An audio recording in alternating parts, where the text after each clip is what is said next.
Hello and welcome to this episode of FireDEV, a fireside chat with people in the industry. My guest today is Victoria Sinikliyski. How are you doing, Victoria? Hello, Farhan. I'm very well. Thank you for having me in the podcast. Fantastic. So, first of all, before we, really get into the, I say, interesting questions, your name, Victoria Sinikliyski, where are you originally from? Like your family, because that's definitely not a British name. Oh, yeah, you're absolutely right. My surname is not British, but honestly, I can't tell you the origins of my surname. We don't really know. I was born in Bulgaria, but this is not a Bulgarian surname. Um, but for the most part of my life, I grew up in Greece. And yeah, I relocated to the UK just about 3 years ago. Okay, yeah, I've had a few people on the podcast when we've discussed their name. They've said they don't 100% know. Like I had one guy, he had a Greek name, but he was adopted by I think it was parents that weren't Greek but had been brought up there partly, and they liked the name. So it's more common than you would think. Having a name that you're not 100% sure where it comes from. Yeah, yeah. I can tell you that I do see that. Obviously, with my job, I talk to a lot of people with all sorts of different names and surnames. And honestly, you can never be sure where someone is born or where the family is from. Yeah, so obviously, talking about, what you do you want to talk a little bit about that? Introduce yourself? Yeah, yeah, absolutely. So I work in talent acquisition. I'm a principal studio recruiter at Studio Types, and I specialize specifically in the game industry. Which is also one of the reasons that I relocated to the UK. I did study game development. I also studied computer science, but there were not a lot of opportunities in Greece. So I decided to pursue my dream of working in the industry and just relocate to the UK. Okay. And you were saying that you studied computer science and game development. So you're in recruitment now. So you trained as a developer and then you became a recruiter. Can you talk more about that, switch? Because obviously I know you're saying that there weren't that many opportunities, but you're no longer in Greece anymore. You're in the UK. So, you're still in recruitment. You haven't gone back to game development or programming. Uh, how are you finding recruitment, and what's the motivations for staying in it and going to it? Yeah, I think that it all starts in games in my case. I mean, I absolutely love games. I started playing games back when I was just 4 years old, which kind of ties to the fact that my dad was a gamer. So I would see him play games, and obviously I wanted to play games as well. Um, so yeah, first console Tetris, and then Nintendo 64. I was absolutely fascinated with Zelda Ocarina of Time, and then games like Hero of Might and Magic, etc. And I, since then, since I was 4, I never ever stopped playing games. Um, it honestly means everything to me. It's not just a hobby. So back when I was in high school, I would say that no one ever told me that you can work in games. I went to study different things. My parents wanted me to become a doctor, which didn't work out at all for me. I always showed interest in programming, specifically since high school. So I gave that up, and I went to my parents and was like, I want to study programming. And do you know what? I want to involve myself specifically in a game development course because this is what I like to do. And back then, I came across a game development course. It wasn't specifically about programming, it was more of a general type of course. So we got to dive into design, into art, into animation, programming, but not like too specific. So a little bit more of a general type of course. Um, but sadly, I realized while I was studying that there were absolutely no opportunities in the game industry in Greece, where I had the course. And back then, also, remote work was not popular almost at all. So it never crossed my mind that, I could go and work for a studio that's not based in Greece. Um, so I thought a little bit about it, and I was like, okay, what can I do with my studies? So I decided to go and study computer science because it looked a little more feasible and achievable. I In the meantime, I never lost interest in games. I continued playing games. I wasn't finding a way to work in games. Um, so I followed a slightly different path, which is forensics, which I know sounds like nothing to do with games.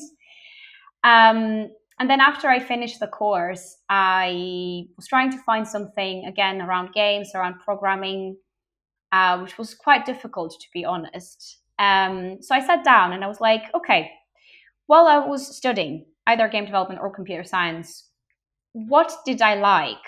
Because obviously I saw a little bit of everything. So what did I find to enjoy, like on a daily basis? Like what would I do? And you know what occurred to me? That the thing that I really, really enjoyed, especially in my game dev course, was when we had a project, finding the right people for the project, um, building the team and coordinating it. So I was like, who can do that in whichever industry? And I was like, well, I guess that's talent acquisition. I guess if you will be the responsible person, for actually building the team and finding the right people. So yeah, that's how I got into recruitment. Okay. And you were saying your parents wanted you to, become a doctor. Obviously, that's very common, and especially find that people from other countries, outside of Britain, or like foreigners in general, like their parents, their families, want that. Was it a case of it was just a standard thing because everyone else, was saying it, or were they doctors, lawyers, or one of those typical professionals themselves? Like, what was their reasoning behind it? Not at all. So my parents are not doctors. They have nothing to do with it. My grandparents were like nurse, etc. So in the field. My parents actually have studied linguistics, so it's like completely relevant to medicine. I think that they really wanted me to study something that I would probably succeed in financially. Yeah. That was probably like their biggest reason. They were thinking back in the day of, okay, we need her to study something that will definitely make it easier for her to succeed financially in life. And that's all they were thinking about pretty much. And also, they kind of personally had interest in it. So they would have studied medicine themselves. Okay. Yeah, I mean, that's very common. I remember when I was a child, my parents, especially my mom, wanted me to, be a doctor as well. It's very common in a lot of families, but and I find especially, Asian families as well, they want you to be a doctor. And then it's like, if it's not a doctor, okay, it's fine. You can be a lawyer. If it's not a lawyer, fine. You can be an accountant. Like, there's a few, like, the things that you can fall back to and they're happy with, and beyond that it's like it's the same thing as you saying to them, I'm just gonna stay at home, just eat junk food and play video game. Like anything other than these 4 or 5 careers, they're like, what? Because I remember when I said to my parents, or no, not my dad. My dad has always been into gaming and technology, so he didn't really have an issue with it. But it was my mom, when I said, I want to do programming, computer science, and because I did a computer games programming degree, I want to do games programming. All she heard was, I'm just going to go and play games at uni because I'm going to be living away, so she can't even keep an eye on me every day.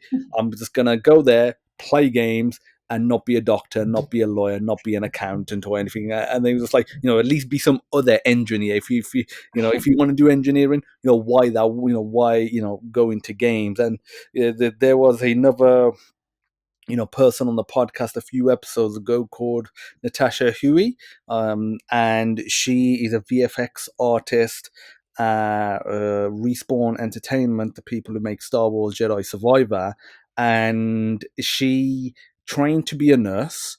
and she did a 180 and she became a VFX artist. Not like years later, literally straight away. After finishing the nursing degree, she became she studied to be a VFX artist, and she said that she shared it with on the podcast as well, that she just said to her parents that I don't want to live doing this job, be doing nursing. It doesn't make me happy. I want to do something else, something games. And yeah, it's very common. Like, people want to get into games, people want to get into technology. The parents want that safe, or I'd say safer route, kind of. I don't know how safe these routes are these days. I hear stories of people, I hear story of doctors moaning that their salaries aren't that high, and they're overworked and all this stuff. So it's not even that safe these days, especially in the UK, unless you're willing to go to somewhere like Dubai. And I feel like most people aren't. So yeah, it is very common. How did your dad feel about that, being a gamer himself, though? Um, I think that the fact that my dad always played games really helped them accept the fact that I wanted to go in games, because I went and I tried to be a doctor. It's not like I didn't try. um, I went away for a year, and then it was just not for me, because do you know what? Games and medicine have something in common, and this is that you need to really, really want to do that in order to succeed in it. You really need to love games in order to work in games, but it's the same thing with medicine. Like, you really need to want that job for yourself in order to even manage to finish your studies. But yeah, I had a year and of that, and I was like, this is not for me at all. Like, at all. I really don't want to be in medicine. So I was like, I just want to do something that I'm good at, which is, well, programming and games. So I want to do a course in that. So I told them that, guys, I'm giving up medicine. And honestly, they didn't take it well. I'm not gonna lie. They took it like every parent would take it. Like, they were like, why are you doing this to us? What are you going to study? What are you going to do as a programmer? How are you going to succeed in this field? Something interesting is that they also mentioned, you're a woman. What are Mm. you going to do as a woman and a programmer in these industries?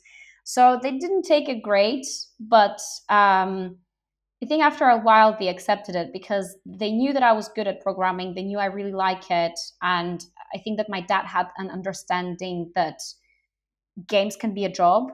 Like, you can work in games, because he was involved and invested in this industry, and he even plays games up to this day. So he accepted it in a while, and I think my mom just followed. Yeah, I think it's one of those things. I'm sure you've heard of the saying, time heals or wounds. It's one of those things, especially when they're seeing that, okay, you've taken it seriously. You've got a degree in it. You're not just sitting at home talking about it, but you're just playing games all day, and you've got a career in it now as well. And you're doing well, and you're happy. So it's one of those things that kind of makes them happy, because you followed your path, and it's worked out. But I'm guessing it's still in your mom's mind that, oh, if you had gone into medicine, I'm assuming that's still the case. um, No, actually, I think that my parents really changed their mind. And after I got enrolled in my degree, and they saw that I can be successful in it, they both came and said, "You were right."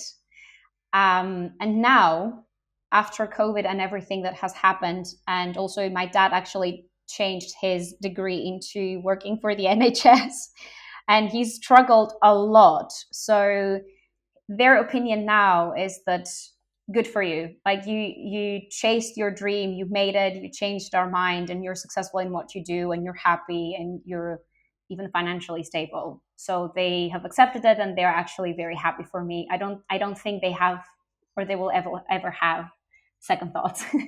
Okay, I mean, that's good to hear, because you do get, some parents where, even if it's worked out for the child, it's still in their mind, and and they take every opportunity to mention it as well. Even if, let's say, you're doing financially better in your career, it's always that thing, you didn't do the thing that I wanted you to do effectively, and live their dream. But no, it's good that your parents didn't really have a problem with that. So I'm guessing your bond is stronger with your father now because obviously you've got through that and you're in the game industry and he was a big gamer. Um, I don't think our bond has changed. We always had a strong bond with my dad, especially over games. I think that the one thing I can say is that he's definitely proud of me. Okay, I mean, that's good to hear. And, do you still play games with your dad? Like co-op games or online games? No, so my dad was never fan of multiplayer games. He always preferred narrative games. So we've never really played games together. When I was a kid, he would play games and I would just sit and watch him play. So we haven't really played games together.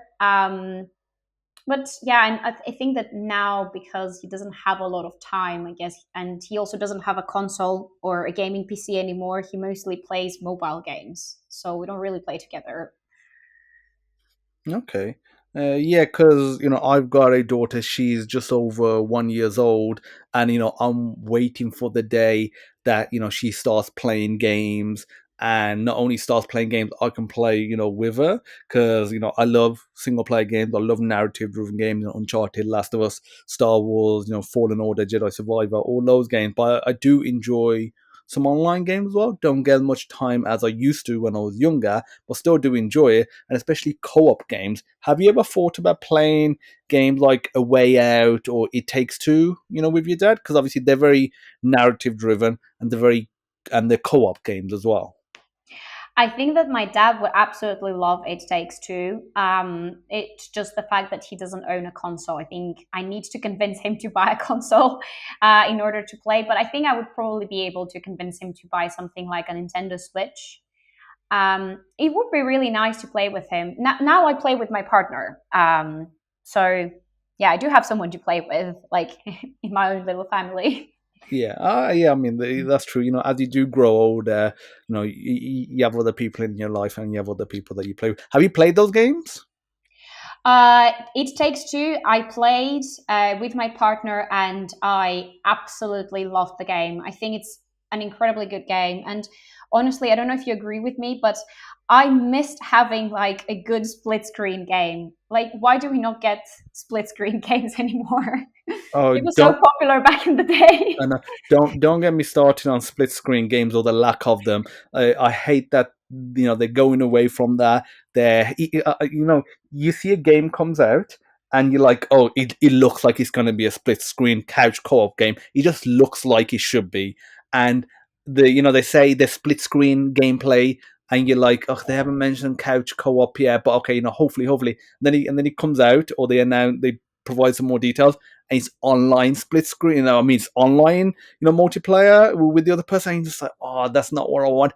I want to be able to sit in the same room because to this day, the new Halo hasn't got split screen co-op. Like Halo of all games was like renowned as the split screen king of shooters, and they removed it, and they said that they're going to bring in an update. So it's like, okay, they're going to bring it, but they pretty much said they're not doing it anymore, or it's on indefinite hold, which is really upsetting. Yeah. Yeah, I absolutely agree. We definitely need more split screen games and couch co-op. Actually, now that you mentioned that, I would love to play more couch co-op games. Now we've been obsessed with Diablo because the couch co-op is amazing. I don't know if you play the game. I don't know if you're a fan, but it's really they've done an amazing job. Yeah, I haven't played Diablo 4 yet. I played number 3, really enjoyed that a few years back, and I do want to play number 4, but I'm just so busy with family, career, and life that the amount of hours or the amount of time I get to spend on gaming is so reduced these days that I've still got a back catalogue. I remember the first time we spoke about you coming onto the podcast. I think you had either just completed Jedi Survivor or you was in the middle of it. and I'm still playing that. I'm so far behind. I'm not even halfway through that, Victoria. I'm still playing that. I've still got the two Horizon games, the second one and then the VR one as well. What else have I still got on my list? There's so many other ones. I'm still, Stray as well. There's the Crisis remasters. There's so many that I've got, but I'm gonna spend some more time. I'm going to allocate some more time and actually, do some, gaming. And that's kind of why I'm excited for my kids getting older, because it can be, okay, that's an activity that we can do together. Because right now, they're not, my daughter, doesn't play. She's only 16 months old. Sometimes I'll give her the controller and she'll just press the button and flick around the analog stick and have fun with that. But she doesn't really obviously understand that it's connected to some sort of game, something on the screen. But I don't think he will be too long. But at the age of 4, if you can still remember back, how well was you playing games? Just so I can get a gauge. Was you actually playing them, or was it a matter of smashing buttons? Smashing buttons. I actually, because I mentioned I played Zelda Ocarina of Time. Honestly, I had no idea what I was doing. I just looked at the nice pictures and the fact that the player would move, and I loved that. I actually played the game properly back in high school, back when I was 14 or 15 years old. And I remember the game. I downloaded an emulator on my laptop, and then I played the game, and I realized how good that game was. I mean, I really remember that it was as great as I remember that, but I managed to like play the whole game and finish the game. When I was really little, obviously, I didn't really understand what I was doing. I also talked about Heroes of Might and Magic 3, which I played when I was, I don't know, 7, 8 years old. And I didn't understand how the game worked. I just liked going around the map and collecting crystals and money and see how, the day becomes night and the days pass. And yeah, but I still liked it. It kept me up until today. Fair enough. And so, in your, job as, talent acquisition, what does that entail, specifically? And can you talk a little bit more about, the specific company that you work for as well? Because, the few conversations that we've had outside the podcast, it sounds very interesting. Yeah, absolutely. So as I mentioned before, I work for Studio Types. Um, and we are talent partners for studios, specifically in the game industry. Um, we are a fairly small team. We are 11 people at the moment as the core team. And what ties us all together in the company, I think, is the fact that we all love games and we love the industry. And at the same time, we all come from recruitment backgrounds, some in games, not in games, depends. And we all agree in one thing, that we want to change recruitment. We don't want it to be that stereotypical, recruiter. Um, we really want to specialize in what we do and be the best in what we do. So to simply explain what we do is we have two different modes, which you might have heard before. One is called contingency and the other one is embedded. We have our own gamification. So we have our own terms. So contingency is something we called campaign, out of campaign games. And the embedded is co-op, because it's like you get to play with other people, you get to cooperate with people. The contingency model we have is, I think, the most popular one you will see out there. We help studios hire for some specific roles whenever we can help them. The embedded, however, is us literally becoming part of teams. We become part of the studios we work with and help them with their talent acquisition function. That can It really depends on the studio, because obviously every studio has their own needs and we are very flexible. We can adapt to these needs. To give you a couple of examples, a bigger studio may already have a talent acquisition function in place, and they may only need support with a couple of roles or a little help with some documents that could be relocation assistance or benefits. Other studios, usually smaller, may be just starting now, and they may not have anything in place regarding recruitment and talent. So we can join their team and create everything from scratch. So it really depends from studio to studio to what we do. But overall, I think I can surely tell you that we can handle everything that has to do with talent, specifically in the games industry. Okay, and having a technical background yourself, because I know a lot of recruiters that I've spoken to before, they don't have the sort of technical background you do. You've got a computer science degree. You've got the academic, the academics behind you to go and get the job that you're recruiting for. So, does having that technical game development knowledge help when recruiting and interviewing? Absolutely. It definitely does help a lot because in our role, in our company, in studio types, we really want to understand exactly what the studio and the hiring manager needs. So having that background really helps me understand exactly what that role will be. Something you will see happening very common and very often in our industry is having a title, and that title meaning completely different things in different studios. So you may be called a tools programmer, and then in one studio you do completely different things than what you would do in another studio, but you still have the same title. So it really helps me understand what exactly they need from the role, and sometimes even say, okay, maybe we should change the title a little bit to something that will fit better what exactly we're looking for. um, and moving from there, it also helps me a lot to find the right experience when I'm looking through CVs or through LinkedIn. It also helps me um, understand what they could do with their experience, not necessarily what they have at the moment. And the last stage is, of course, when I interview someone, is diving deep into the conversation and understanding exactly what they do. And that doesn't only help myself into understanding what exactly they do and if they would be a good fit for the role, but I think it also helps people, the candidates. I think that candidates appreciate when you understand what they do, and they usually open up more and they get really excited. It's been many occasions where I screened, for example, I've interviewed like a programmer, and they would start talking, but they didn't really want to get into details, if you know what I mean. Yeah, I And know this.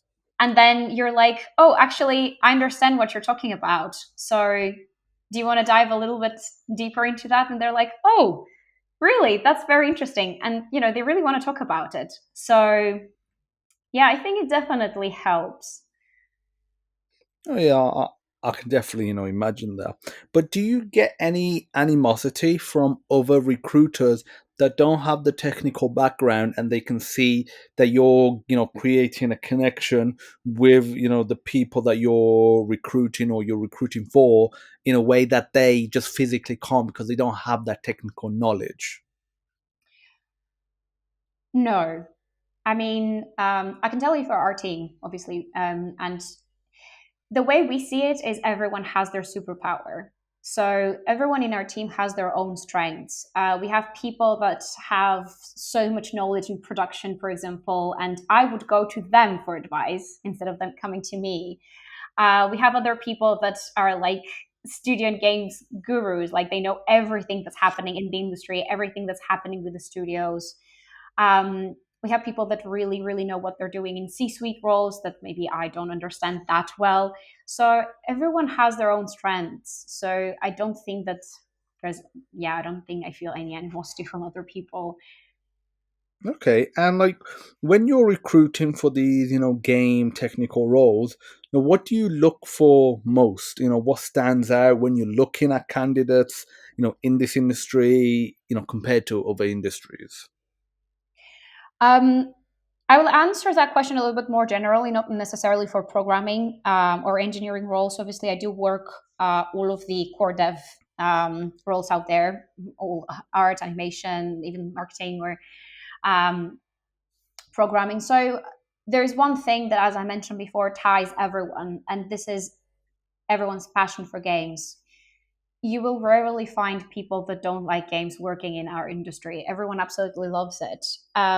Also, everyone has specific interest about specific projects. So it's not going to be always about, hello, this is the role, this is what we're looking for, this is how it looks like being in the studio, and then they will ask questions about the role itself. You will find people being very, very interested in the culture of the studio, in ways people spend time together in the studio and activities they do.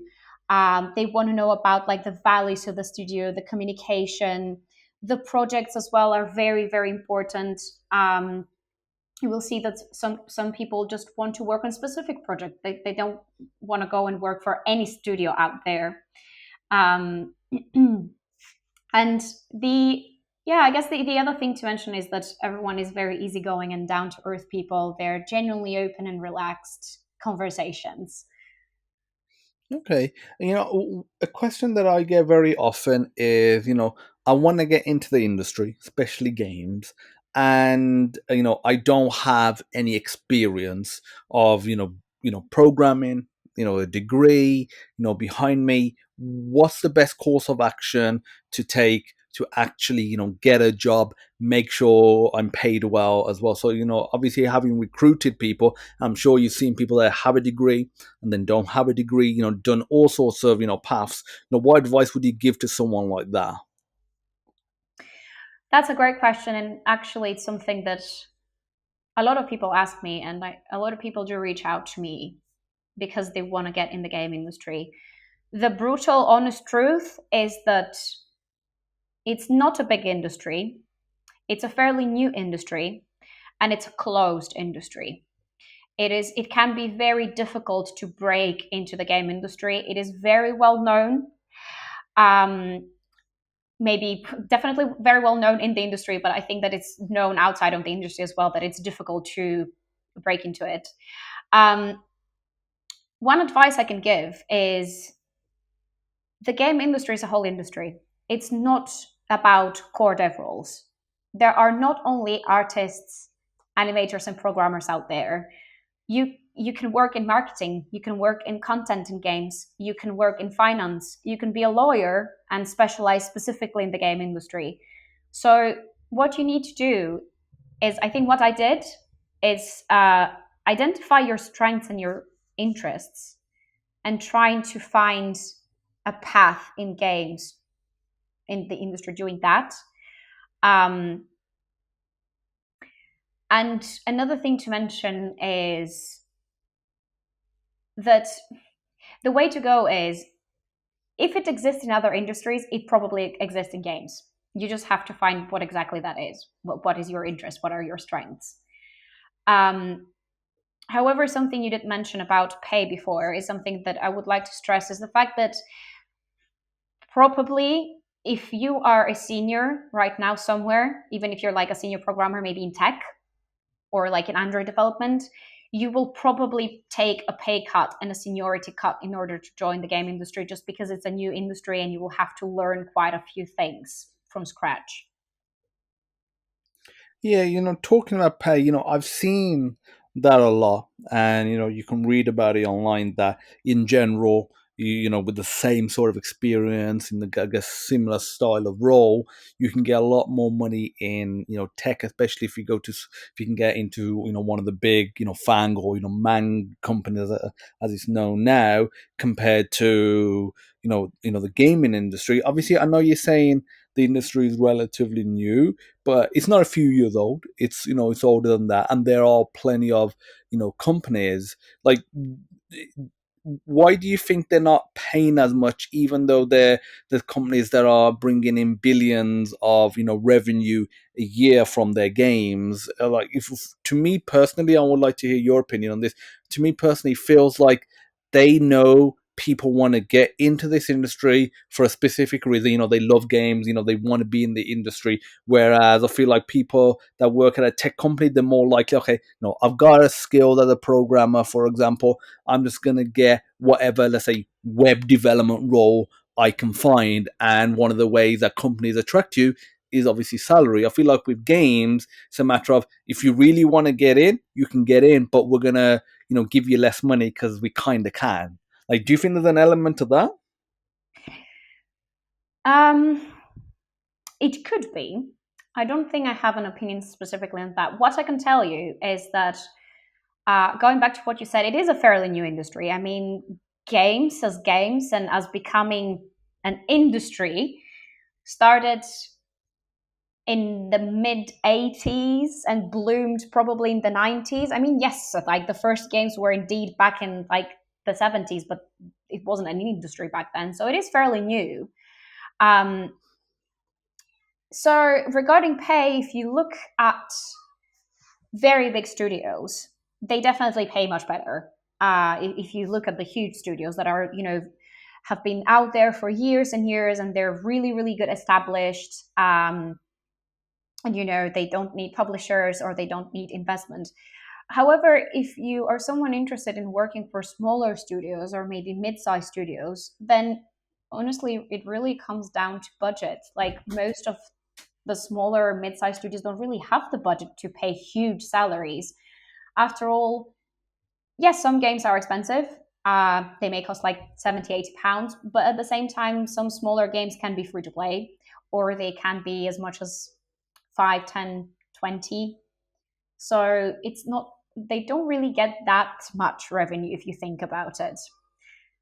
Yeah, I understand what you mean. It's kind of interesting with games compared to tech, because yeah, in tech, if you go to work for one of the really big companies, they pay well, but then you get some smaller companies, especially ones that aren't bootstrapped, that have just recently been funded, and some of them pay even more than some of the well-established companies, because they're trying to get the talent as well. So the tech industry is very interesting, because you can go to the big boys, get good salary. You can go to someone that's new but newly funded, and you can get good salary there as well. Obviously, what you'll be doing is going to be a lot broader than, because whereas a big company, you'd be, let's say, you'll just be a programmer, you'll just be an artist, and you'll probably have that path. Whereas in a smaller company where there's only potentially 5 or 10 people, you're gonna be doing several different roles. And obviously that depends on your skill set and if you are open to that as well. So yeah, the game industry is unique in that capacity. So what games have you recruited for, and what, because you're saying studio types, partners with other studios. What studios have you partnered with to recruit for them? Oh, we partner with many studios. We have plenty of clients. Some I can tell you from the top of my head now that I've recruited and I really like their games. Is Tone Banner is one studio. I really like their game, Chivalry. It's a game we've also used to play together as a team in Stereotypes. So we have recruited for them. They are one of our contingency partners, which means one of our campaign studios. And another studio that I would definitely like to mention is Ostu Games, which we partner at the moment. They're one of our co-ops. So I handle their talent acquisition function. And I mean, I love their games. Monument Valley is, I can definitely say, one of my favorite games. So it is really exciting to work for them. But yeah, there's so many studios we work with. There's Invoke Games, which is Wizards of the Coast studio. There's Compulsion Games, which is an Xbox studio. We've been working with them in a co-op capacity for over 2 years now. Pretty much built the studio from 20 people to now over 80. Smaller studios as well, like Happy Volcano, which is also a personal favorite that I've worked a lot with them. So yeah, we have plenty plenty of studios out there that we work with.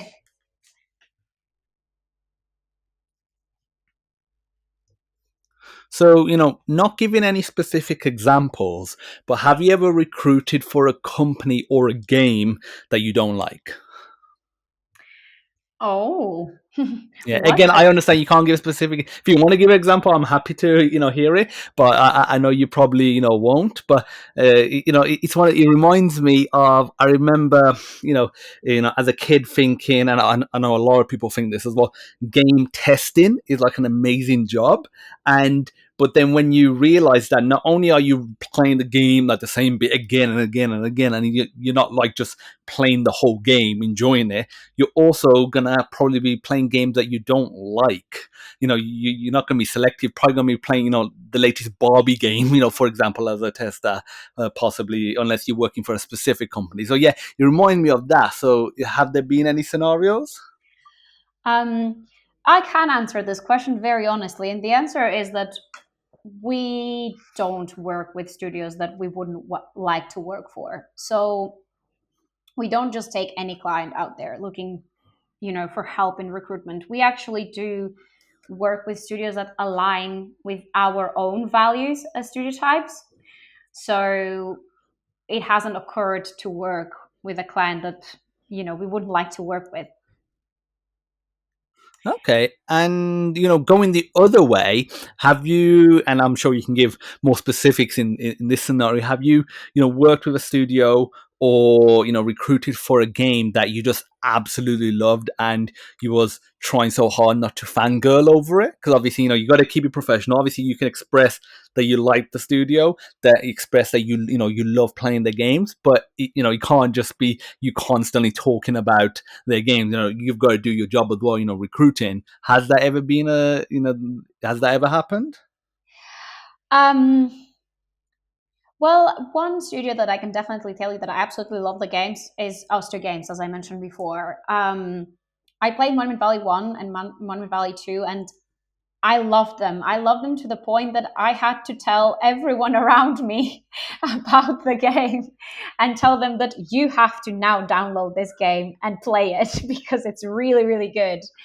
Um, so it's amazing working with them, and um, I just love the fact that I work with a studio. However, I do keep myself from fangirling. I try to be as professional as possible, but I have mentioned to them definitely that I absolutely love the game. My first interaction with the studio was to tell them that, guys, I love your game. I just have to tell you. And now we're back to business. Yeah, I mean Monument Valley 1 and 2, I've played from start to finish, and especially on like a big screen, like a tablet, because playing it on the phone, it's great on the phone as well, but playing it on an iPad, the music, the art, the just the gameplay, everything about it. It's one of those those games that you get on like console, like PlayStation, like Flower and Journey, where they're kind of soothing, they're different. It's like that, but on mobile. And I don't think I've come across anyone that knows seriously about Monument Valley or has played it that doesn't have good things to say about it. It is, one of those amazing games. And it's one of those games that, I think they still charge for it. Correct me if I'm wrong. Do they still charge for it? Yeah. It is a premium game, and yeah, you're absolutely right. I have never met anyone who said I didn't like the game. Everyone absolutely loves the game, but it's not just Monument Valley. It's every game that the studio has created is really loved by the players. Everyone really likes their games. Oh yeah, and Monument Valley and their other games, just fantastic titles. Obviously they are the sort of games that if you ask the average person on the street, most people probably won't have heard of it. Like if you ask them about Call of Duty, FIFA, and now stuff like Fortnite as well, and Candy Crush and those games, that like everyone knows. I think you'll probably have to go to the jungle to find someone that's never heard of those games. But again, the love that you have for games from studios like Us Two Games is just unparalleled. It is pure passion for those games. And but like those those games, like what's your preferred choice of playing them? Because like I was saying, I've played them on mobile but like a phone, but I prefer playing them on tablet because it's you get that mobile nature but you get that full screen effect. So I don't have any specific preferences in like console, mobile, PC. I play everything.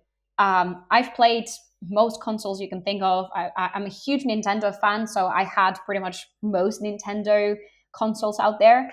And I do need to get a Switch now, which I guess is the only thing I don't have. I'm a big fan of PlayStation, of PC gaming, but at the same time also mobile. So it just honestly depends on the game. I mean, I wouldn't play a mobile game on a PC, I guess. I like the portability of being mobile and being able to play it anywhere. But I would play I don't know, Jedi Survivor on my PS5. I wouldn't pick a different console for that one. Yeah, that's fair enough. So, are you more of a? I know you say you play on various different systems, but are you more of a console gamer over a PC one? Like, if you had to choose between those two, which one would you go for? Ooh. I'll tell you what, if I had to pick between Xbox and PC, I think I would pick PC. But I think that PlayStation 5 is just not comparable to either of those. It's like a proper next gen console, and I really like the experience you get playing on the PlayStation 5. So I think at the moment, as we speak, as of today, my favorite pick would be my PlayStation 5.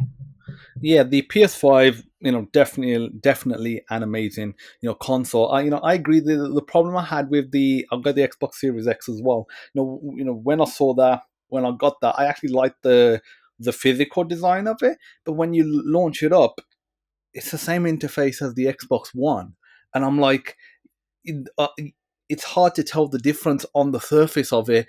Just going onto it, it just feels like a more powerful Xbox One, which effectively that's the route they've gone down. Even the Xbox Series S just is basically what an Xbox One X, just slightly rebranded. I guess you can say that in terms of the physical design and obviously like the comparable power as well. Whereas the PlayStation 5, it's a whole new system. Like there's no doubt about that. They got backwards compatibility.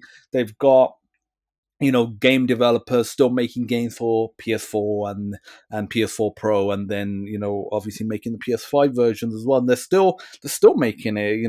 But the big boys are pretty much transitioned over to PS5, but like they are porting them over because I think they announced that Jedi Survivor is coming to PS4 as well, even though it's PS5 exclusive.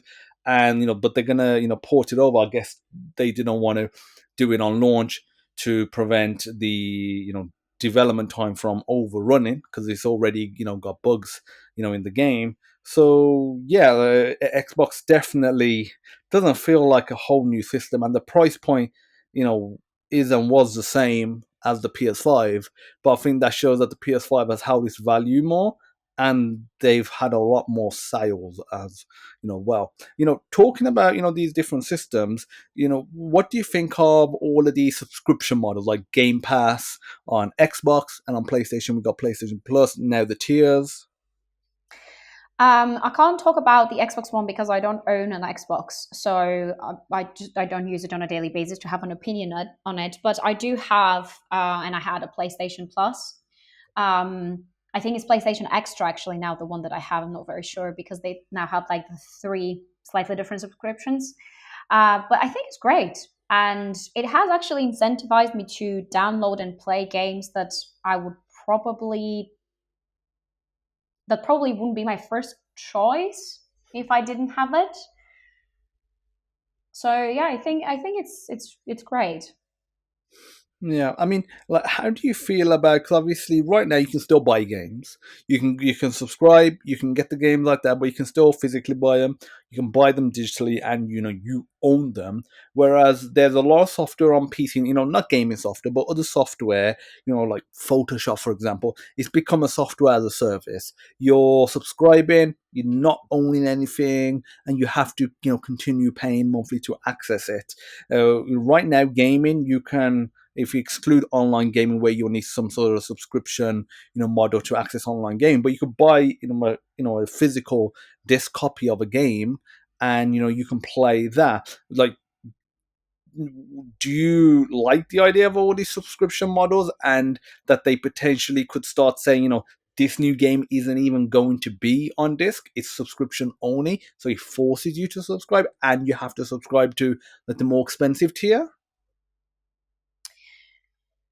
Mm, I haven't had any experiences. I haven't had any occasions like this, so Yeah, I'm not very sure. But I don't think it I exists right now. I'm talking yeah, more in hypothetical if that happened in 2 3 years time, because what I'm seeing is Xbox, Microsoft have all these studios that they've acquired.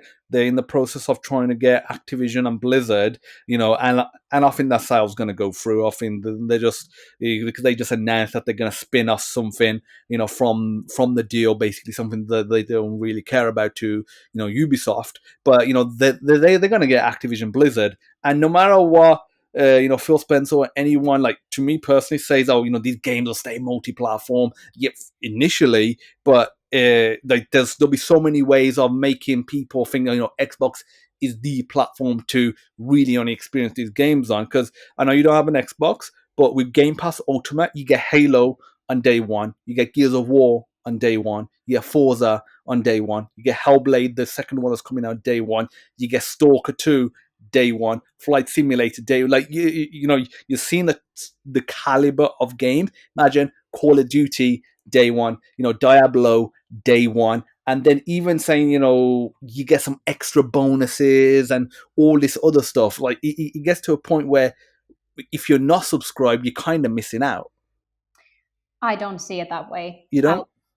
I'll be just like pass, pass on this, because what I've thought about is the fact that I'm a huge Skyrim fan. Mm-hmm. So I love Elder Scrolls. And now I'm thinking that I've been waiting for so many years for the new Elder Scrolls 6 to come out. And they're talking about it being exclusive for Xbox. And it's not like I haven't had the discussion with my fiance of, shall we get an Xbox? And then I'm like, will I buy a whole new console to play this game? Um, I guess no.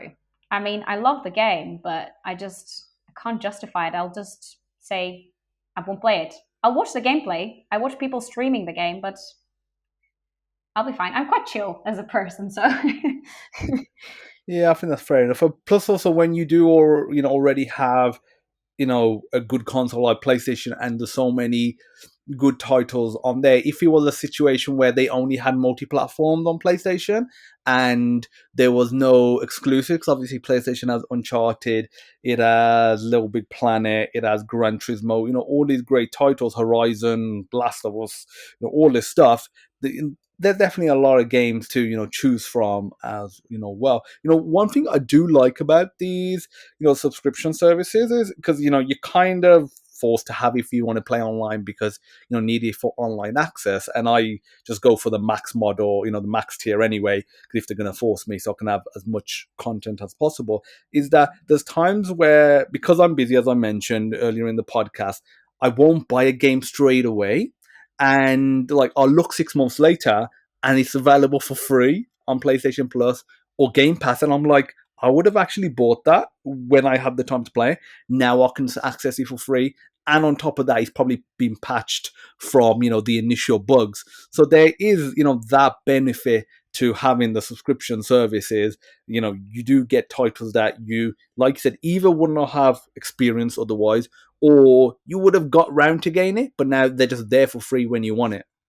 yeah, exactly. No, I think that's our case is exactly the same. It has been many occasions where we were like, shall we play this game? Shall we buy it? And then we don't because life gets in the way, and then you see it like in the past, and then you get to play it. Um, but there are exceptions. I mean, obviously, when Jedi Survivor came back, with me being a huge Star Wars fan, I didn't even think about it. It was like pre-order immediately. Patches, Yeah, no patches. I didn't care. yeah. Plus with Jedi Survivor, yeah, it probably will come on one of those subscription models, but it's not going to be yet. Like there's not an incentive for them to just put it on the subscription service straight away. It's going to get the sales, and people will be happy to buy it. So having played that, completed, obviously, please don't spoil it for me and the audience. Like, how did you personally find the game, and how did you find the experience of playing it day one and it being pretty buggy? Uh, Overall, I love the game, and I'm biased because I really like Star Wars. So I like the game because I really like Star Wars and anything in the universe of Star Wars. Overall, it was a really nice game. I really enjoyed it, but I do agree with you that they really need to fix some performance issues. Um, and I can give you an example without spoiling because I don't want to talk a lot like in details about the game, but I'm pretty sure that everyone knows that there are rancors in the game and you Hmm. can fight different creatures, and obviously one of the creatures is a rancor as well. And that being a bit, it's a big creature in the game, and you can tell that it's heavy on the system and lags a lot. So if you want to play it in um, like performance mode, um, then it just doesn't look as great. That's the thing. But you can't play it with like full graphics and everything because it lags a lot. So you're like, what do I do now? I probably have to play in performance mode just because I want to, to kill the boss, to kill the creature, and then go back to the game looking pretty and nice and like lots of graphics. So that experience was a little bit disturbing and annoying, but aside from that, the game is stunning. Like I couldn't stop taking screenshots. Honestly, it was so nice. Yeah, it's definitely a very good looking game, and if you are a fan, like yourself, and like myself as well of Star Wars, it's definitely an epic experience. And Jedi Fallen Order was good as well. I remember when that came out, that had its performance bugs as well, but at least on console with Jedi Survivor. On launch, it was still more than playable. To be fair, on PC, like I read that it was horrendous, the performance was. Even if you throw in, really expensive hardware at it, it was still struggling. So at least with console, we did still have that, and it wasn't the experience wasn't too bad. Yeah, yeah, absolutely. And as I said again, it's probably because I'm biased and I just love the Star Wars universe that I absolutely love the game. But I can definitely, identify that there were issues there. Yeah, talking about Star Wars, I'm sure you've played many other Star Wars games as well. What's been your favorites? I actually haven't played, definitely not all of them, but I haven't played that many. I think that the one game I really enjoyed and I guess played twice is Force Unleashed Yeah, back in the days of PlayStation 3. yeah, I think '08 was that? I think that was '08 it came out, that one. Uh, was it? Maybe. Do you know what? I can't remember. It was years ago, but I remember that I really liked the game. And another game that's a Star Wars game that I like is Battlefront 2, which doesn't seem to have a very active community at the moment. Doesn't seem that there's a lot of people playing the game, but I really like it. It's Uh, nice. the new Battlefront 2, I'm guessing you're saying, not the old one, not the original. Yes, Battlefront 2. Oh yeah, yeah. So the one from, no, I mean the one with Frostbite engine as as the game engine. If I'm not mistaken, yes. Yes, yeah, because obviously they have Battlefront 1, Battlefront 2, and recently of the last, well, like 7 8 years, and then they had the original Battlefront 1 and 2 almost 20 years ago. So obviously, so sometimes when people say Battlefront 2, they mean the original one. But yeah, like the new one, I think the second one definitely was better than the first one. I'm talking about, the newer Battle Frostbite ones. But Yeah. yeah, yeah, and they had a single player campaign as well. So which was nice because the first one lacked that. But obviously, the scale of it was smaller compared to the original Battlefront 2 game from about 20 years ago. A lot of people was annoyed by that because in the original ones, you could literally get into a ship, fly into space, go down, and you could be in different levels effectively, on the ground, in Yeah. space fighting. But yeah, the graphics were amazing, and the way they linked the story in number two with the movies as well. Yeah, you're right. I mean, the game does feel smaller, and also, yeah, if you want to play in space, for example, you need to pick specifically, that mode to play in space. which is not always great because you may be in a day, an hour that not a lot of people want to play that. So you may be sitting there waiting, to find other people to play with. So yeah, that is not ideal. But I do like the game a lot. Yeah, no, it's definitely a very good game. And is that I'm wondering, is that on PlayStation Plus now? I know it's very cheap. It doesn't cost much money now. uh I was actually looking at that 2 days ago, and it's on the 75% sale at the moment. I bet. So it is really easy to get the game. I think now it's like £4 or £5, I think, if I'm not mistaken. Yeah, yeah, super cheap, super cheap. So talking about Star Wars, what's your favorite movie? Oh, my favorite movie. I think years ago I would definitely go with the original three. Uh, but I think that I really like Rogue One. Yeah, a lot of people love Rogue One because it's like the originals but newer. It looks better. There's elements of new sort of cinematography in it while still having that link to the old ones. So yeah, I know a lot of people that were diehard fans of the originals. Rogue One has become their favorite. What did you, ignoring Rogue One and Solo, what did you think of the new trilogy? Oh, interesting. Well, ignoring wrong one. Let me think. What should I think about the new trilogy? Visually nice, story wise bad. Like it really lacked the story, and it really lacked the growth of the characters and how what everything was about actually.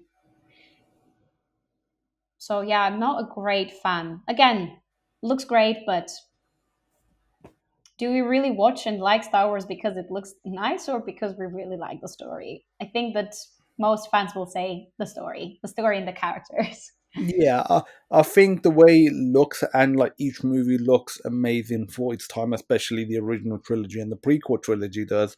It's an additional thing. It's something that's worth mentioning, and it's a like technical marvels in their own right. But like you say, you watch it for the story, you watch it for the characters, you watch it for the emotions that you feel, whilst watching it. It's the same with like Lord of the Rings. Looks amazing, but you watch it because it's an amazing story as well. It's a gripping story. And I think that's what like the Hobbit lacked, like the Hobbit trilogy, even though it came later, obviously looked visually amazing and the scale of everything, but it didn't have the same vibe that the original Lord of the Rings trilogy did. And I think that's the same with the sequel trilogy for Star Wars. Obviously it was derivative, being born on a sand planet, they had done it twice before. Everything that they was doing, it wasn't coherent between the three movies, the plot, and it was all over the place. And like, what do you think of the announcement of them doing a Ray movie? I feel like they should have just said, okay, we messed up. Let's just move on and let's just work on new characters. I just think that they had so much potential with characters like Rey and Kylo Ren, and they just missed the opportunity completely. And I don't see a point in having a movie about Rey. I think that, do you know what I want to see? I want to see movies about the old times. The Because Old Republic, yes. yes, because it Star Wars is a huge universe and there's so many interesting characters. You don't need to focus on the newest character just because they are the newest and because people like the new characters. We also like the old characters. Like, wouldn't you want a movie about Darth Plagueis or about Yoda? We know nothing about Yoda or his kind, if you think about it. Yeah, I mean, I totally agree.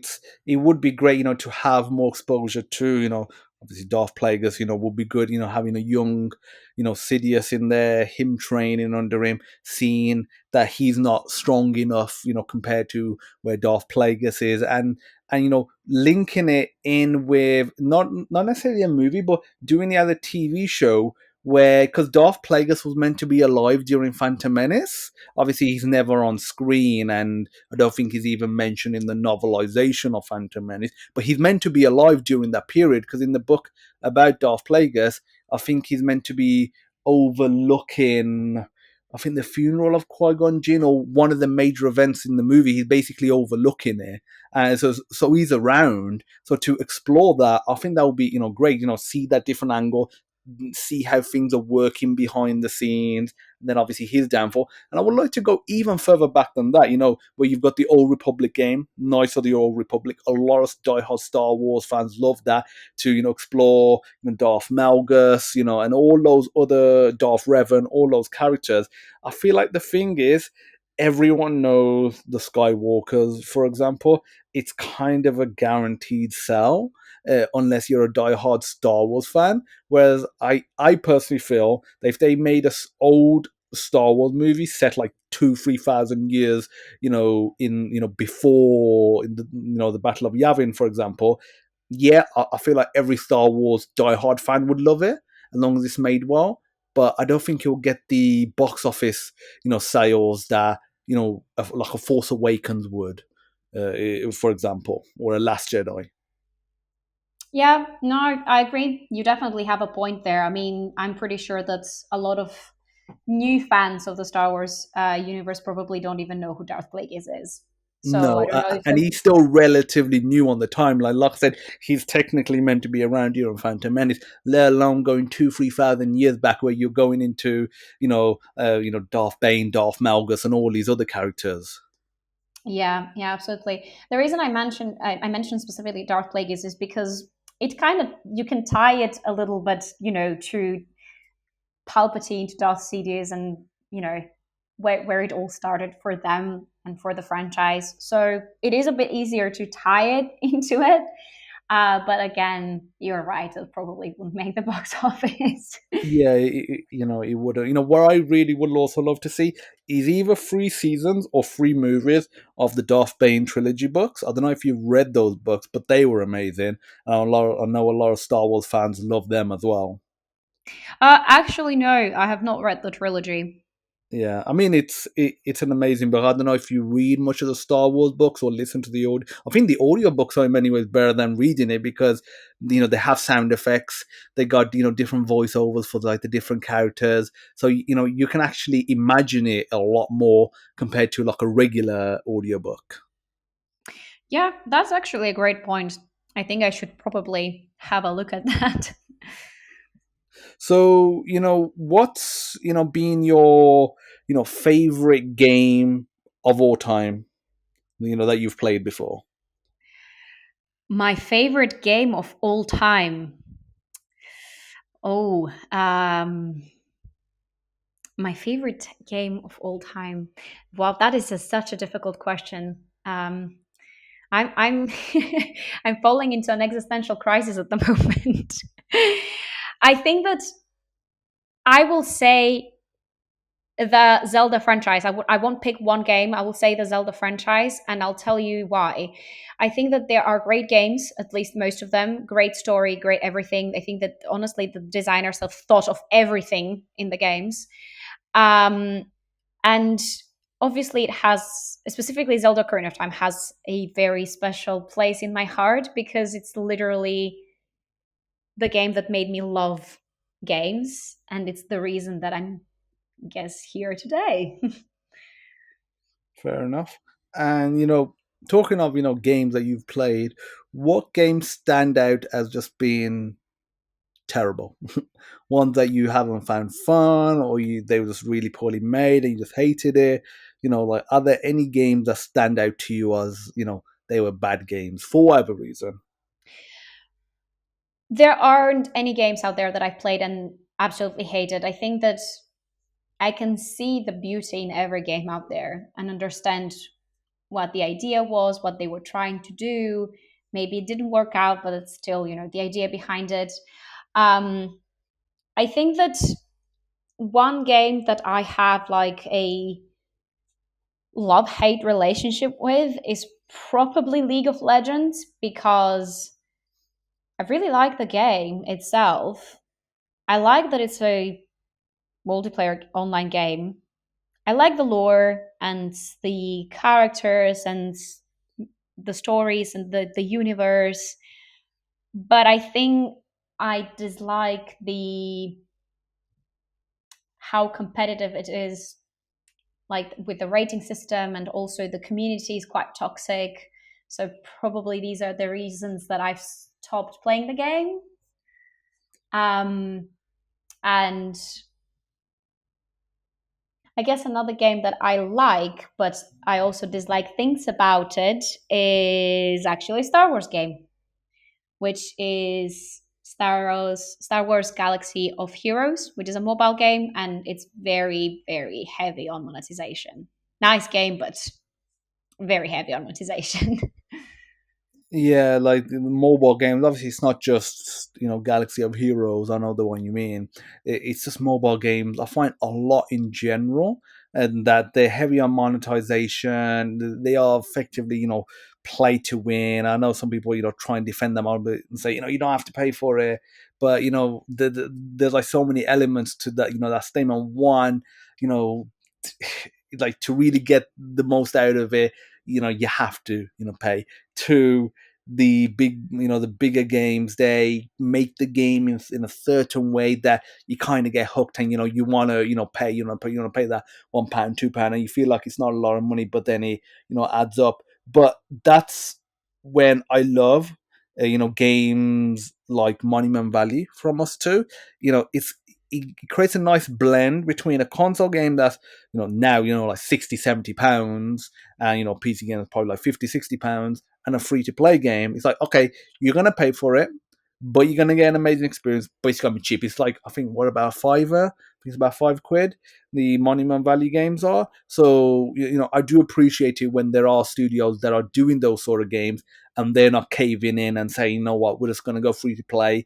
With the talent pool that we've got available to us, we could probably make more money, but them just, they're just making quality experiences. But again, you just have to pay a little bit for it. Yeah, yeah, definitely. And yeah, it's not even £5. I think it's two something, if I'm not mistaken. But yeah, I'm glad to pay that, and I would be glad to even pay more than that to play the game. Yeah, I know what you mean. I Mm. feel like when it first came out, like Monument Valley One, I remember it being something like 4.99. But yeah, like even at £5, like the price, for the experience that you'll get and that you're getting is just amazing. I'm trying to think, is Monument Valley on Apple Arcade or Google's sort of pass as well? Do you know if it is? Um, I'm not sure for Apple because I don't own an iPhone, but what I can tell you is I think there is indeed a difference in the price if you own an iPhone, if you own an Android phone. That's why I'm saying around £2, because I'm not exactly sure from the top of my head how much is for Android and iPhone at the moment. Fair enough. So recruiting, for these studios, these games, many of which you play yourself, that you love. Do you ever feel like that you can do the job because you have the technical skills, you've got a computer science degree, and you feel like, oh, I wouldn't mind going back into the industry, because it's one thing daydreaming and not having the background, and it's going to take a few years for you to get into that position. But for you, it's probably a matter of just brushing up your skills with maybe the latest new tech or game engine, and you'll probably be good to go. And you've got the contacts as well. So, like, do you ever feel like switching back? Indeed, you're right. I have thought about it, more in the sense of daydreaming, as well as you said. I haven't like really, really thought about it. And yeah, I mean, brushing up my skills, I guess it would be quite easy to pick up Unity again, or I would be curious to pick up Unreal 5 and see what the new engine looks like. I'm still stuck at the old times of Unreal Engine 4. And I would probably be able to, create something easy, like a little game. Um, However, if I really have to think about it, like seriously, see myself as a programmer, I don't know if I would enjoy to do it as a job. Um, sometimes making your hobby into your job is not great. I mean, it does sound like the dream come true. Like, I get to do my hobby and I get to get paid, but it's not always like this because it's not always about the job itself, about the role itself. um, Challenges are different, the role itself is different, and if I had to compare it to what I do at the moment, honestly, I just love my job. I just really like what I do. I really like being part of helping to create that team that makes the game. It's just I feel like I have an equal impact. Not everyone may see it like this, but I feel like I have an equal impact when I help, the studio create the team in order to make the game. I don't feel like I have the need to go back in programming. Would I do it as a hobby? Yes, I would. Would I do it as a job? Mm, I don't know. I remember the endless hours being stuck on bugs and pulling my hair and be like, oh my God, I can't find this on Stack Overflow. No one has the answer to this. Why is this working? Why is this not working? What is this like? Or I've added this to my code. I don't know what it does, but if I remove it, my code doesn't work. What do I do? um, so I don't miss this. And I don't know if I would like to have this like on a daily basis. And yeah, as I said, I really like my job and I like my team. I like where I work. I like the fact that I get to work with many studios at the same time. Um, and and fangirling. Do you know what? Honestly, sometimes I speak to candidates that have worked on some of my favorite games, and sometimes I just stop and I'm like, just to let you know, I absolutely love the game, and I think you've done an incredible job. So I'm very happy that I get to meet you, and then back to interviewing them. So yeah. You raised a couple of interesting points. The first one, I get a lot of people on the podcast that are in the games industry, and there are a few, actually many, and people that I know outside of the podcast as well that have said, they're huge gamers, but they don't play as many games now. Obviously, when you get older, you have responsibilities, family, career, all that stuff. But even outside of that, they don't play as many games anymore because they're so surrounded by, games in their day job that they kind of want to disconnect. It doesn't seem like that's the case for you, but I know a lot of people are like that. So, that point that you were making, it's not always as it seems, when people, they want to do, what they love, their dream, what they love to do in their pastime as their job, it might become a bit too much that you just don't, enjoy it at home anymore. And, the difference between sitting here, putting your PlayStation on, putting your headset on, enjoying a game versus making it. Like saying, there's bugs, there's deadlines, there's all that sort of hassle and stress that you have to deal with. So just because you like games, it doesn't mean you're gonna like making them. You have a point, and this ties very well to what I said before. Making your hobby into your job can be great, but at the same time, it may not be that great. So it doesn't have to do with the fact if you work directly in the core dev team or you don't. I mean, I don't work in the core dev team and I don't create the game or the concept for the game myself, or I don't prototype the game. Um, However, I'm still as involved in the game industry and everything that's happening around.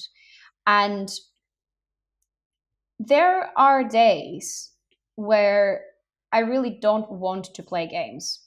There are games where I just want to stop thinking about anything that has to do with games completely. I just want to go out for a walk and try to not talk about it, which can be hard because obviously I'm a gamer. I like games. It's what I do for my hobby. I play games as a hobby. My partner plays games. We play games together. Sometimes he wants to talk about it, and I just want to, sign off completely of it because even me shutting my laptop and sitting on my PS5 to play a game, it's sometimes it makes me think of work. So yeah, there are definitely times that I want to signed off completely of that. Yeah, I understand what you mean. Obviously, when you're surrounded by that, all the time, even it doesn't have to be a matter of like you're programming the game. You're constantly talking about games. You're constantly thinking about it. Whatever it is, and at home, you might want to disconnect a bit. I mean, you made a interesting point about making your own games or doing some coding personally. Do you do any? Because obviously, you don't work as a developer in the games industry, but you've got the experience. So, do you do any development on the side at home? I haven't done in a quite a long time. I think the last time I touched Unreal was 4 years ago, I think. So no, I haven't made any games. But that ties to a couple of factors. Well, one factor is that I had my own workstation at home, so I had a Hmm. proper PC setup that was just specifically for that, and I didn't actually have any games on it. It was specifically only to make games. Um, and then I had the smart idea to sell my PC in order to build a new one just a week before the first lockdown. So I was left throughout the whole lockdown without a PC, which wasn't the smartest thing I've ever done. And after that, so when the first lockdown ended, I did indeed build a whole new setup. And I had it for about 3, 4 months. And then is when I decided that I need to move to the UK to, follow my passion. But I couldn't get my PC with me, so I had to leave it behind. So I came here and I didn't have a console, I didn't have PC, I didn't have anything. And I think that it's because I've been so occupied with my job at the moment and the fact that I like my job and I like my team that I haven't really thought about it. Um, However, I think that my team showed interest to see how Unreal or Unity looks like. So I'm actually planning to do like a little workshop. So I will get back to it, you know, Okay. back into it a little bit.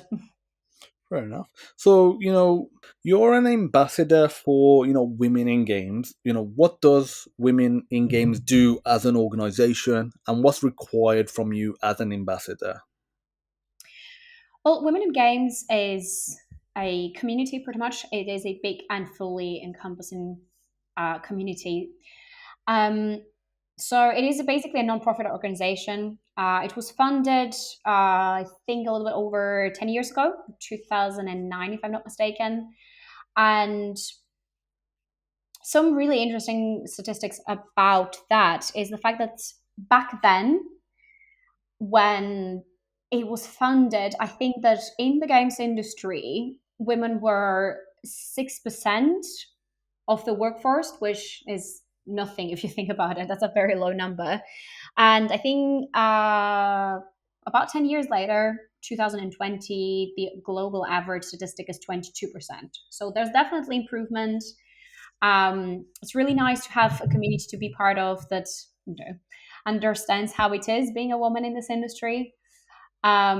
We do have a long way to go, not just in the game industry, but yeah, specifically in the game industry as well. But there's definitely a lot of improvement, and I think that women in games do play a role in that because it's an amazing community and it's great to be part of it. Um, and I guess being an ambassador, what's required? I would say you definitely need to be a role model and someone visible in the industry so others can look at you and look up to you for guidance, for support, for inspiration. So I do try to guide people and help people. Anyone who comes to me for help or advice, I always take the time to get back to them. I'm very, very interested in things like internships and apprenticeships and how to support studios have these, to help people break into the industry. Um, Also, as an ambassador, you need to be involved in projects, events, activities that are local or specifically for the community. And there are quite a few events and workshops happening. Um, some examples could be you can do a stream, you can do a podcast about it. You can speak at a school and engage with people that are in, students that are in high school or even younger. It can be an online gathering, a networking event, it can be a lunch, it can be like a full blown workshop. Um, so it can be anything really. If I had to give an example of something we've done recently, is the Women Games Recruitment Expo, which we took part in, and we held something like little workshops for people that are interested in the industry, but also for studios as well. Okay. And, you said people can reach out to you. What's the best, way of somebody reaching out to you if they have questions about this? Honestly, if you're interested in to get in the game industry, have LinkedIn account, populate it as much as you can, focus specifically on what you want, which is games in our case, and connect with as many people as possible, specifically in the game industry. And if you find people like me, honestly, just connect with me and just drop me a message. I may not come back to you immediately, obviously, due to the fact that we are very busy on a daily basis. But I will get back to you eventually. Maybe in a couple of days, maybe in a week, but I will get back to you and I will try to help you as much as I can. Either give you advice, guide you a little bit towards maybe the discipline you would like to follow, tell you about internships, um, help you on how to apply for internships, or maybe even help you with how to improve your CV. It can be anything, but honestly, people should not be afraid to reach out and say, can you please help me? Yeah, I mean, that's definitely good advice. Be willing to reach out, ask. You'll find most people will either, be kind about it. And even if they don't have the time, they'll let don't, I don't have the time. Most people aren't, horrible about it. Or, worst case, you just get ignored. Like, as long as you can overcome that, it's fine. And it's a numbers game as well. Like say, you might be busy at a particular moment in time, but if you're reaching out to multiple people, you're bound to get a response from someone. Sometimes even if they're really popular, really big, got a lot of audience or following online, you could still get a response. So be willing to put yourself out there. So women in games, is it only women that can join and be an ambassador? And what's the requirements in general? Oh, everyone can join. It's not only for women. Is whoever is in the games industry and wants to, whoever is in the game industry aligned with the values of women in games, and whoever wants to be, you know, involved into helping the community, and as I said, be involved in projects and events. They want to be a role model. You don't need to be a woman to do that. Obviously, everyone can join, and even it's not only as well the individual ambassador. You can also become a company ambassador as well. Okay. And you said, if they align with the values of women in games, what are those core values?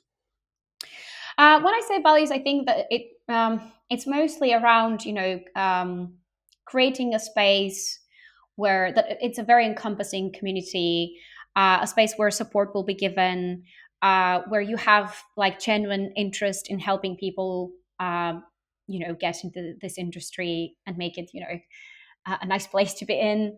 Um, so as long as you want to be, as I said, a role model for people, then it is the right place to be.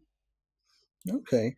And, gaming and tech in general, but especially gaming, it's a very male dominated industry. Obviously, you just threw out some stats that are from, I think, 2009, it was 6%, women made up 6%, and now it's about 22%. So it's almost quadrupled, but it's still male dominated, right now. Like, what advice would you give to women that want to get into the industry, but that are fearful, scared, and just daunted by the prospect of a male-dominated industry? Most likely, they're going to interact, with a male through the recruitment process. Somewhere, the hiring manager, the person doing the interview will most likely be male. The what's it called? Your manager will probably be male. Your colleagues will probably be male as well. So it's like, so what advice would you give to someone in that situation? Don't be scared. Go for it. Does it really matter what people what people identify as? It doesn't matter. I mean, if they're male, if they identify as male, it doesn't really matter. Don't be scared. Go for it. If you really want to be in this industry, you shouldn't be stopped because of this. It is the reality of things. It is how things are, but that shouldn't stop you. Um, you should definitely go for it. And do you know what? If you have a bad experience, just say it, share it with the world, because obviously, if you have a bad experience, obviously they will need to improve. So, yourself being a woman in the gaming industry, do you ever feel any negativity or toxicity from others, whether that's your male colleagues or your female colleagues as well? I have never felt any negativity or toxicity in my team. Never. Since the first day I started up until today, I've never felt anything negative. Like, I've been treated 100% equally to everyone else in my team. So yeah, I haven't had that experience. However, it has happened previously. I have felt, negativity as a gamer because I'm a woman, or as a student. So in my faculty, I was the only woman. We were a fairly small faculty, but I was the only woman studying game development in my faculty. And yeah, there is definitely room for improvement. Oh yeah, 100%. And obviously, at university where everyone is pretty much, guys. I remember when I was at university. I'm trying to think how many women were on the course. Two. Like in the final year, I think there was two. Other from what I can remember, and everyone else was, guys. So there's definitely a lot of, you know potential animosity from either the students around you, your colleagues, or like you say, the lecturers, or it could just feel a bit daunting in general. Yeah, it does. I guess it really depends a little bit how you are as a person. I've been never affected by this. I know my worth, and nothing's gonna stop me from what I do, no matter what the comments are from, no matter what the comments were when I was a student. I just knew my worth, and I just went forward without even batting an eye on comments from other people. But I completely understand that it can be difficult. Oh, yeah, 100%. And I think that's a good point that you make, that, you got to know your worth, know your skills, the value that you can bring, because the reality is, whether you're, a woman in gaming, a guy in gaming, whether you're, white, black, Asian, whatever, the reality is you're going to get some negativity regardless. Yes, certain people will get more negativity, but if you focus entirely on the negativity, which you easily can do, you're not going to get anywhere. Nobody's going to, there's nowhere that you can really, complain to in reality, in general, in the world, and say, in general, I'm being treated unfairly as a woman, for example, and they'll be like, don't worry, we'll sort everyone out, around you. Obviously at companies, you got HR to an extent that can help, but generally speaking, it's up to you as an individual to decide, okay, if I want to be within this industry, if I want to do this, I need to take the good with the bad, and I need to move forward and actually just work on it, and be the best person I can be within that industry, and try and shine regardless. Yeah, yeah, that would definitely be my advice. Focus on what you do, focus on the fact that you're good, and don't focus on negativity, which would be my advice to anything really in life. Like, just don't focus on the negative things. Focus on yourself and what you're good at, and try to improve. And also, understand where you're not good at, and also trying to improve as well there. But you shouldn't be affected by whatever other people say. No, no, you shouldn't. But I know a lot of people, they're easily affected. It's an easy way of making an excuse. Oh, I can't do this, or I can't get into this because it's just not possible for, my type of people. Whatever that classification of people that you're using, it's a lot easier to say that than to say, you know what, it's difficult, but if I'm not going to put myself out there, if I'm not going to stop being, let's say, lazy and, study hard, get a degree, you know, create a CV, apply for job after job after job, I'm obviously not going to get a job. I'm obviously not going to get anywhere. It's easy. It's very easy to make an excuse. So yeah, it's just life in general. But as a woman in gaming, from your experience, has your salary been fair in comparison to your male counterparts? Like, how have you experienced that? Because I know that's always a big topic. Is the pay gap. Like, how has your experience been? My experience at the moment is that we don't have a gap. So our salaries are transparent. So it doesn't really matter on your gender. We do have equal salary ranges, so it's the same for everyone. Um, However, I do want to touch back a little bit to what you said about, maybe using the fact that you're from a marginalized group as an excuse. And I want to say that I don't think this is the case. Maybe it's for some people, but they are definitely a very small minority that think that. It's just in general very difficult to break into the industry. You Mm. may not be in a marginalized group, and you may be in the same pool of people really, really trying to get into the industry, and you know you can't because there are not enough internships out there. There aren't any apprenticeships out there. It doesn't matter if you have or you don't have a degree. You may have an amazing portfolio and you taught yourself and you still can't break into the industry. It's just very difficult. That this is the reality of things. There are almost no junior roles out there, so it can be really, really difficult. And I don't think anyone out there classes themselves as, I can't do it because I'm from a marginalized group, and they use that as excuse. Not at all. I think everyone is trying their best. Yeah, I mean, obviously, I was just, getting at the fact that some people, do use, that as an excuse. But you're right, it is hard right now. Just, one, getting a job. Two, the gaming industry is always difficult, to break into. Yeah, I was just getting at the point that, obviously, you've got to knock it down. You've got to, be focused, and in reality, it'll come down to you as the individual. And it's interesting to hear your thoughts on the pay gap, or you think the lack thereof. Bar one person, every person I've had on the podcast in the gaming and any even in the broader sense the tech industry have all said the same. The ones that have been women, for example. I'm not talking about the the guys. The women, they've all said the same thing, that like they haven't experienced any pay gap. Obviously, I'm not saying there aren't companies and jobs in certain industries that don't favor guys, especially with pay.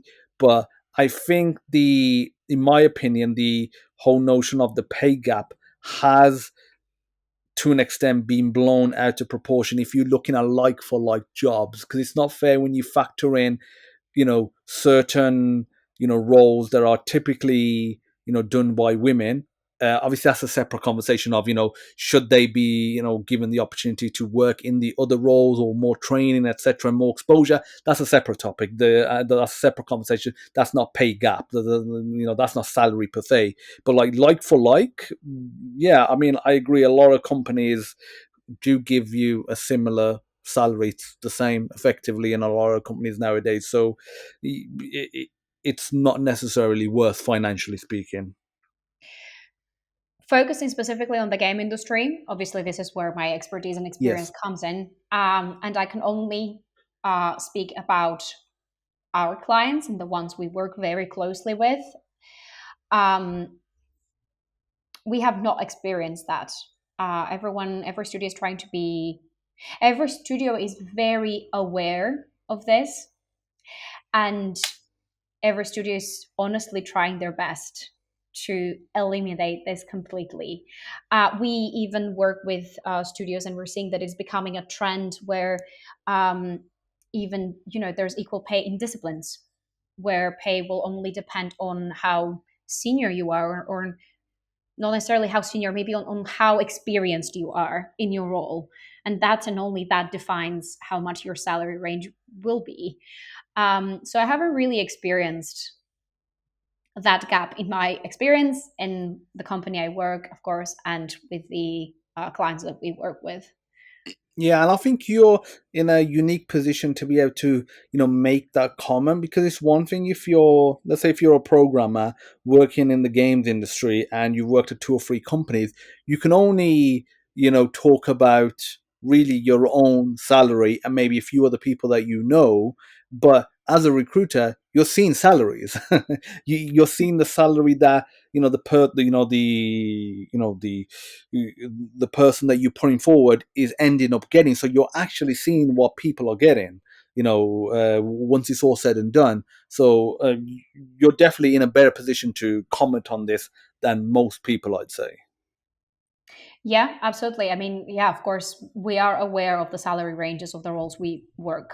And yeah, of course, it's very important. And at the moment, I would say that something that's happening in the industry, and it's actually positive, is that you will see a lot of companies actually posting their salary ranges. So you can see them when you apply for a job, or they are just very transparent. So I will go ahead and share the salary range with you on a call. So that is happening more and more, which is great. Oh yeah, it is. I mean, this is something that we've already touched on. Just gaming in general and other fun stuff. Because when you become an adult, you have more responsibilities, career, all that sort of stuff. It's hard to make time for some of the stuff that you found fun as a kid. Gaming being one of them.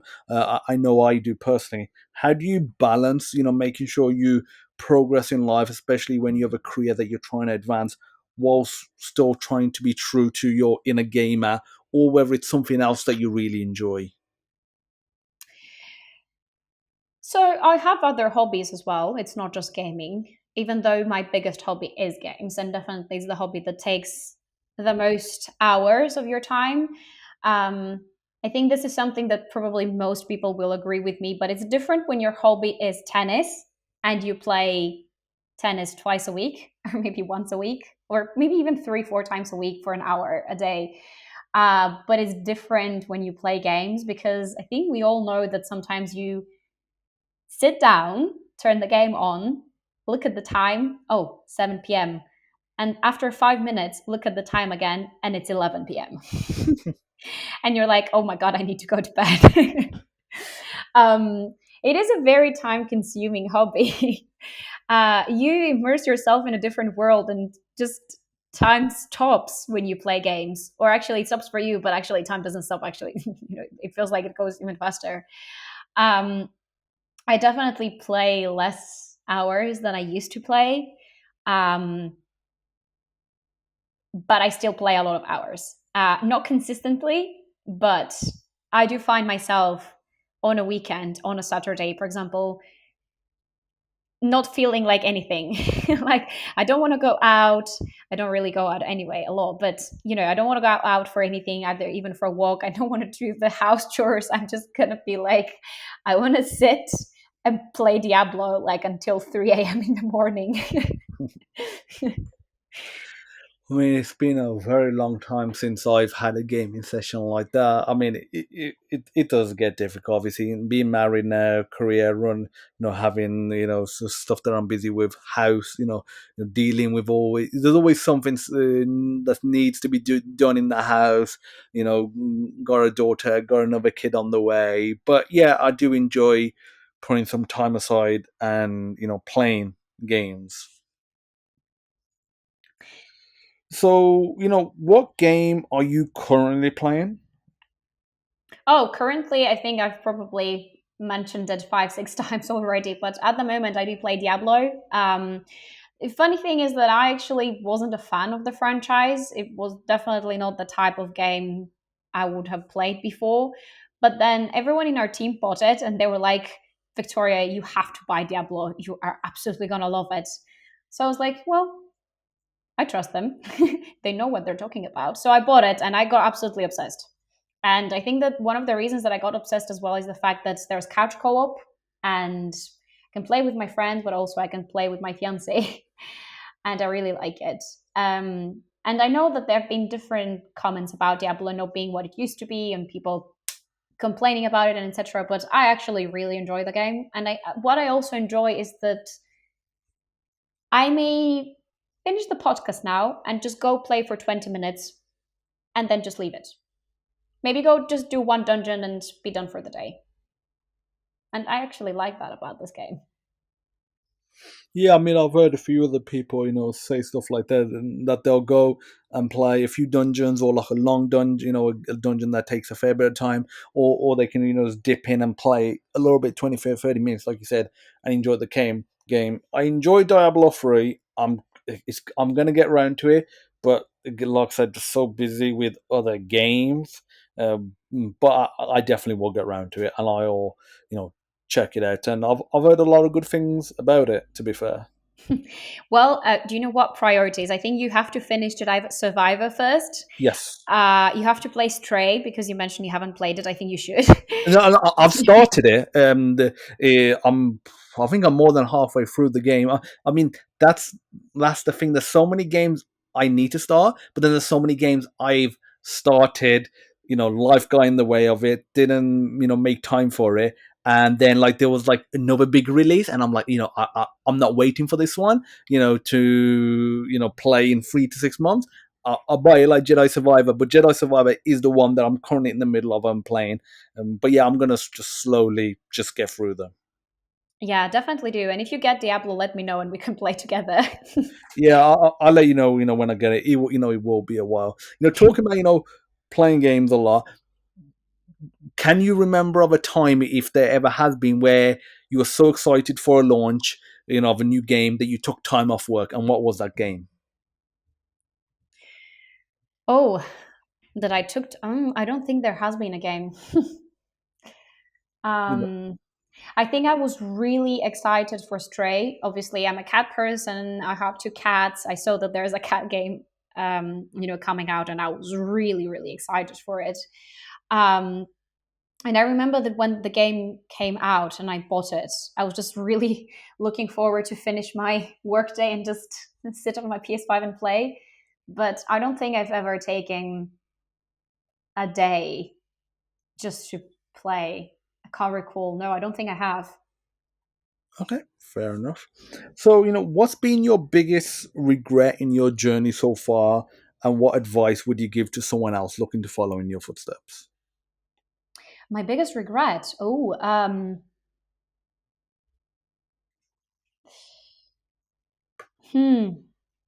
It's an interesting question, and it takes me a long time ago, like way back. In general, I don't think I've regretted anything because anything I've done in my life has led me to where I am at the moment.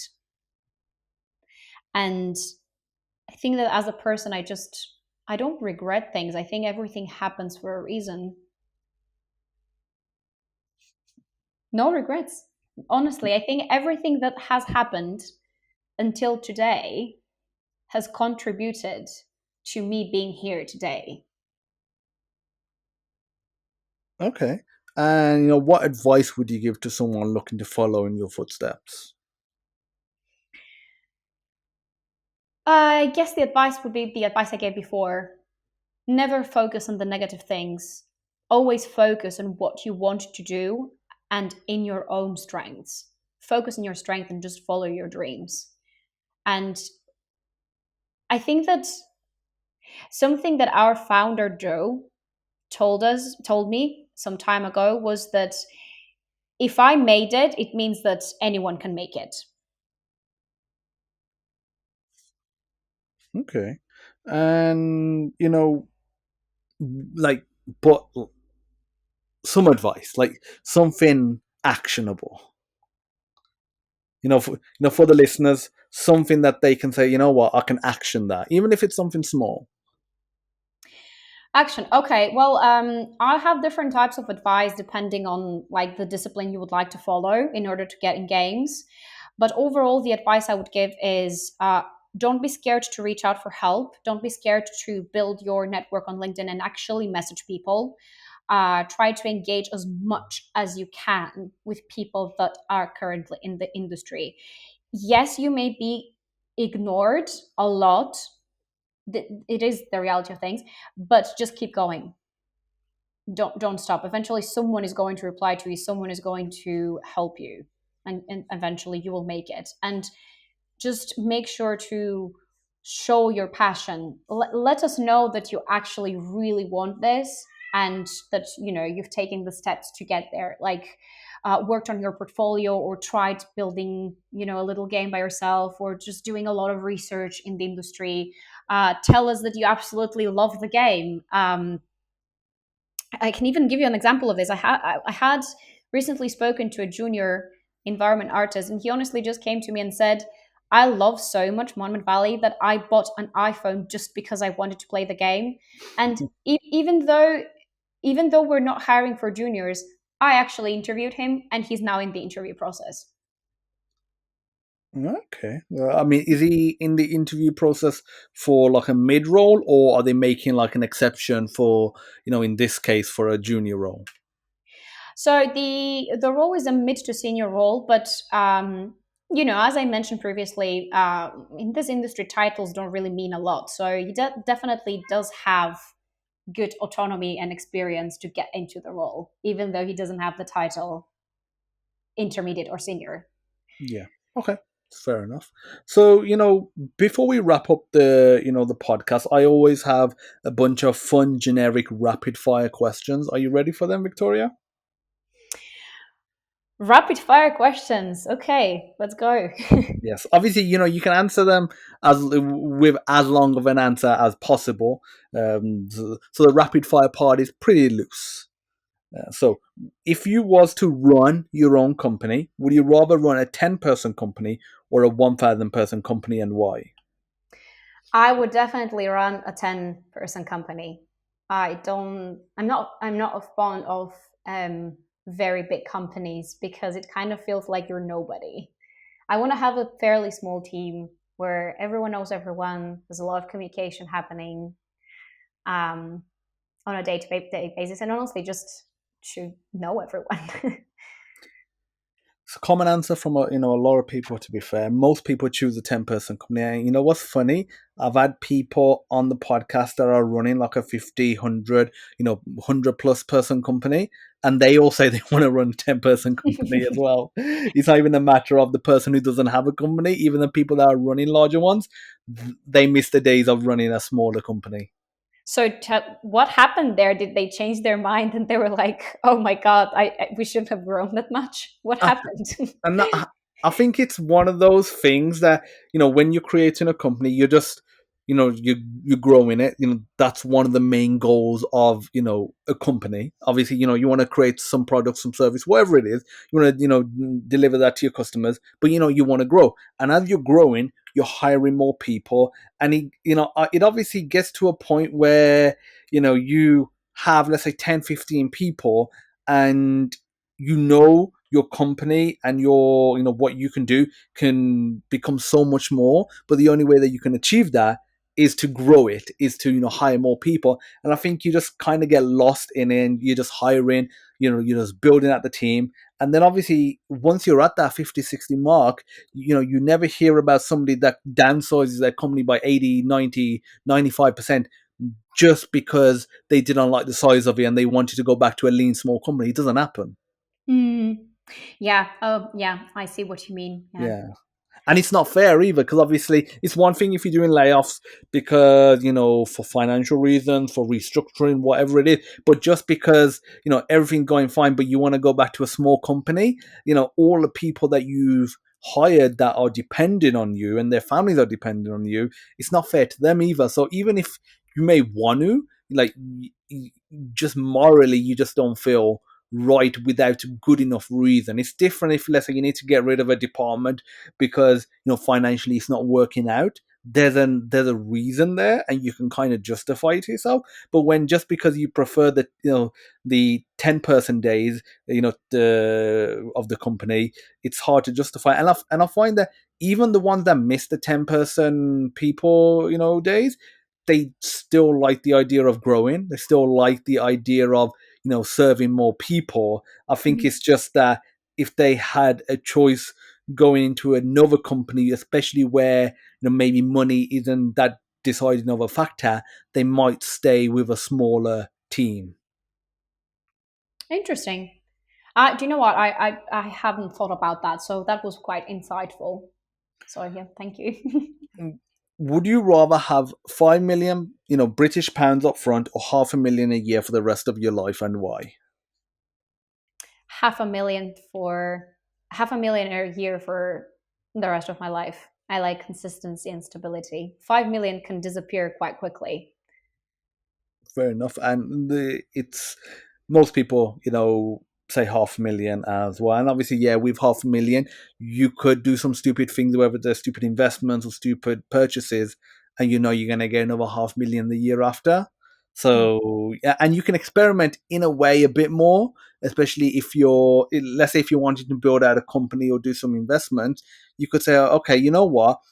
This may not work out. I don't really know how this works, but worst case, 12 months later, you've got another 500,000. Yeah, that's exactly my thoughts. Even if I tried something and I failed, you still have the safety that you will still get them next year. Yeah, you do.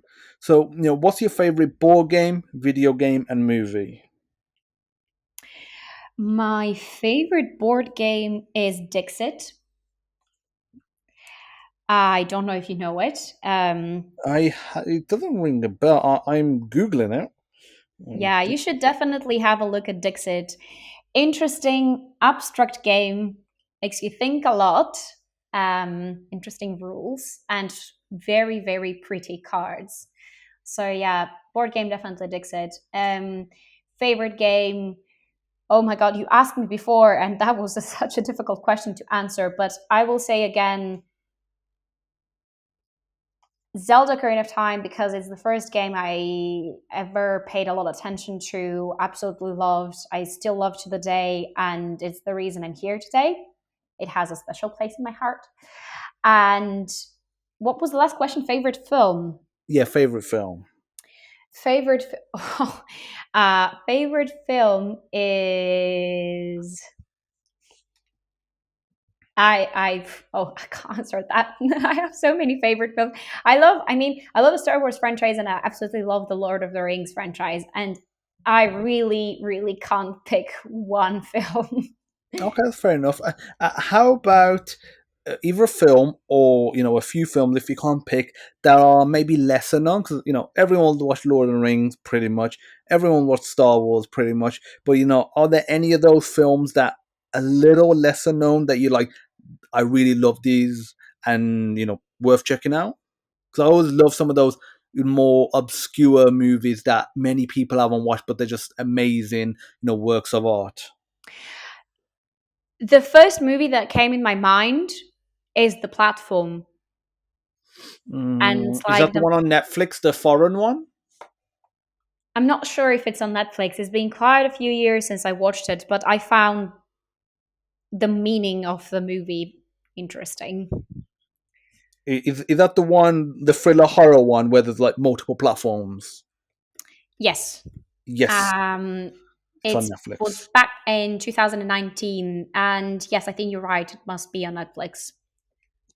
Yeah, I mean that was something I did want to watch. Just haven't got around to it. How scary is it? Because I'm not the biggest fan of horror. Just so I know. It's not horror. It's not exactly horror. It's not that scary. It's the meaning of the movie is very scary if you think about it, but the movie itself, it doesn't have like jump scares or anything like this. Okay, so it's It, more, I guess, intense moments, intense music, but it's not like The Conjuring or what's that nun movie, that scary one that's about. So it's not like that or it. oh no jump scares, no like ghosts or anything. It can be a bit disturbing and gory, but it's definitely not jump scary type of movie. That's one. I'll definitely check that one out because it's on my list anyway. I think that one's a foreign movie, isn't it? Like it's not English by default. Am I correct? Yes, if I remember correctly, yeah, you're right. Was it Spanish? Do you know what? I can't recall at the moment. I'll have to check. But I think it's Spanish. If I'm not mistaken, it's Spanish. Mm. Do you opt for dubbed or do you opt for subtitles in that scenario? Always subtitles. Never dubbed. I really don't like dubbed. Fair enough. And I think there's some where the dub actually works really, wow. It feels a bit more natural. But yeah, there's sometimes you listen to it and like you listen to the accent or like the voice and you're like, that does not sound like the voice of the person that's speaking. Like you'll see the character and you'll think, no, this person's gonna have a deep voice, and then there'll be like a little squeaky voice, and you're like, I think that's just a problem in the dubbing. I don't think that's the tonality of the actual voice of the original, language. It's not just the tonality. I mean, you're absolutely right. I do agree with what you say, but I want to add also the fact that it's different when you dub a movie. It's different when you're the actor and you actually play the movie. You act the character yourself. You Yes. are the character. When you dub, you're not exactly that. Yeah, 100%. Because even if you're just doing like the voiceover, like it's it is something totally different, of being that character and being within that, especially when it's a big movie and you're known as the voiceover for that particular character, even if it's an animated movie or a CGI heavy movie. Let's say Guardians of the Galaxy, Bradley Cooper plays, Rocket Raccoon, but everyone knows Bradley Cooper is playing, Rocket Raccoon, and he'll embody it a bit more because obviously there's the discussions on interviews on chat shows from fans, whereas I doubt there's any fans of a dubbed version of Rocket Raccoon for the Guardians of the Galaxy movies. I mean, I highly doubt. Yeah, but still, but I mean, he's still a character. He plays the character he is. It's just that it doesn't have like a humanoid or a human form, so you can actually act the character. But when it's dubbed, it's like the voice actor is repeating in the language whatever the actor has said and acted. So it's slightly different. Yeah, there's a heavy disconnect. So what's your favorite? No, not favorite. Well, what's the video game that you're looking forward to? Because you're playing Diablo 4, but what's the video game that you're looking forward to? It's already out and it's Tears of the Kingdom, the new Zelda game. I really do need to buy a Switch Just for and play that, the game. yeah. Yeah. Are you thinking about getting a Switch soon, or are you thinking about because there's rumors? I mean, there's rumors for ages that they're gonna release a more pro version of the Switch, something more powerful, or like a Switch 2. Are you thinking about getting it now, like the OLED version, or wait until they release that new one?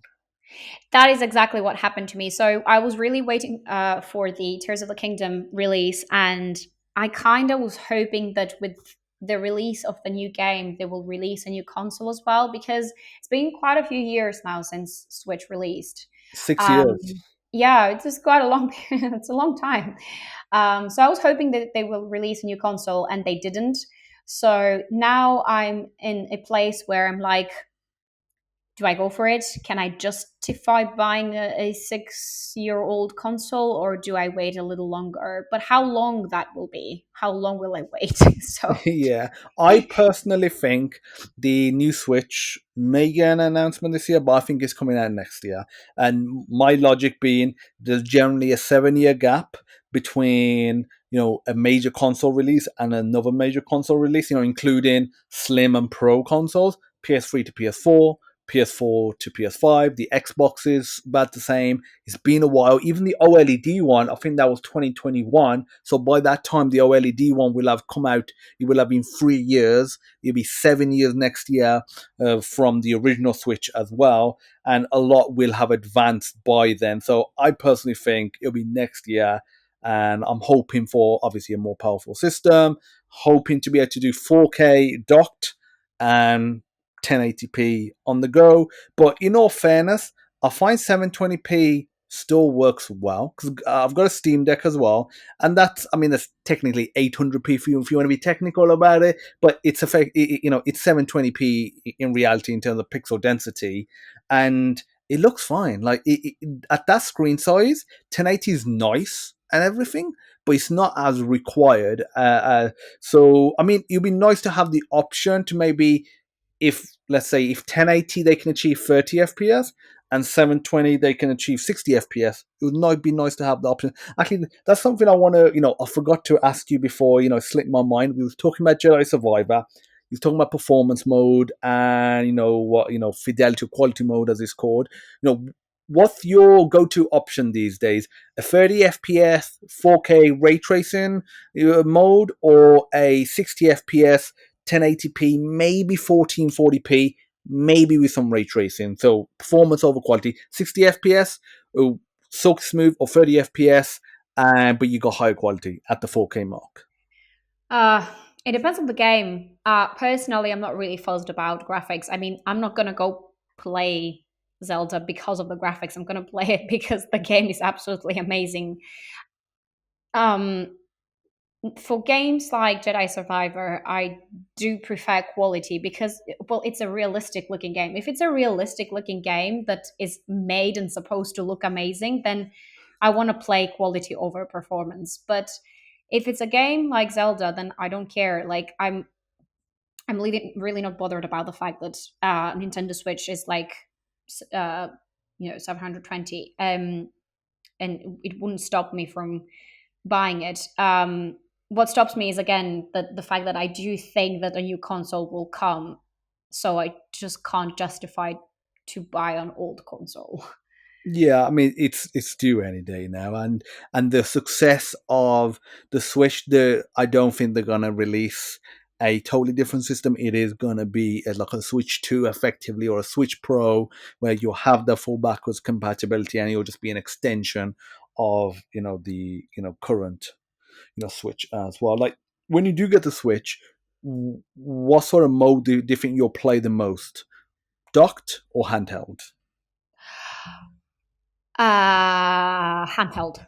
I Handheld. had so my colleague Tom gave me his Switch last year, so I can play Breath of the Wild, and I found myself just playing the handheld version. I would just lie in the bed, in the bedroom by myself, and just playing the game.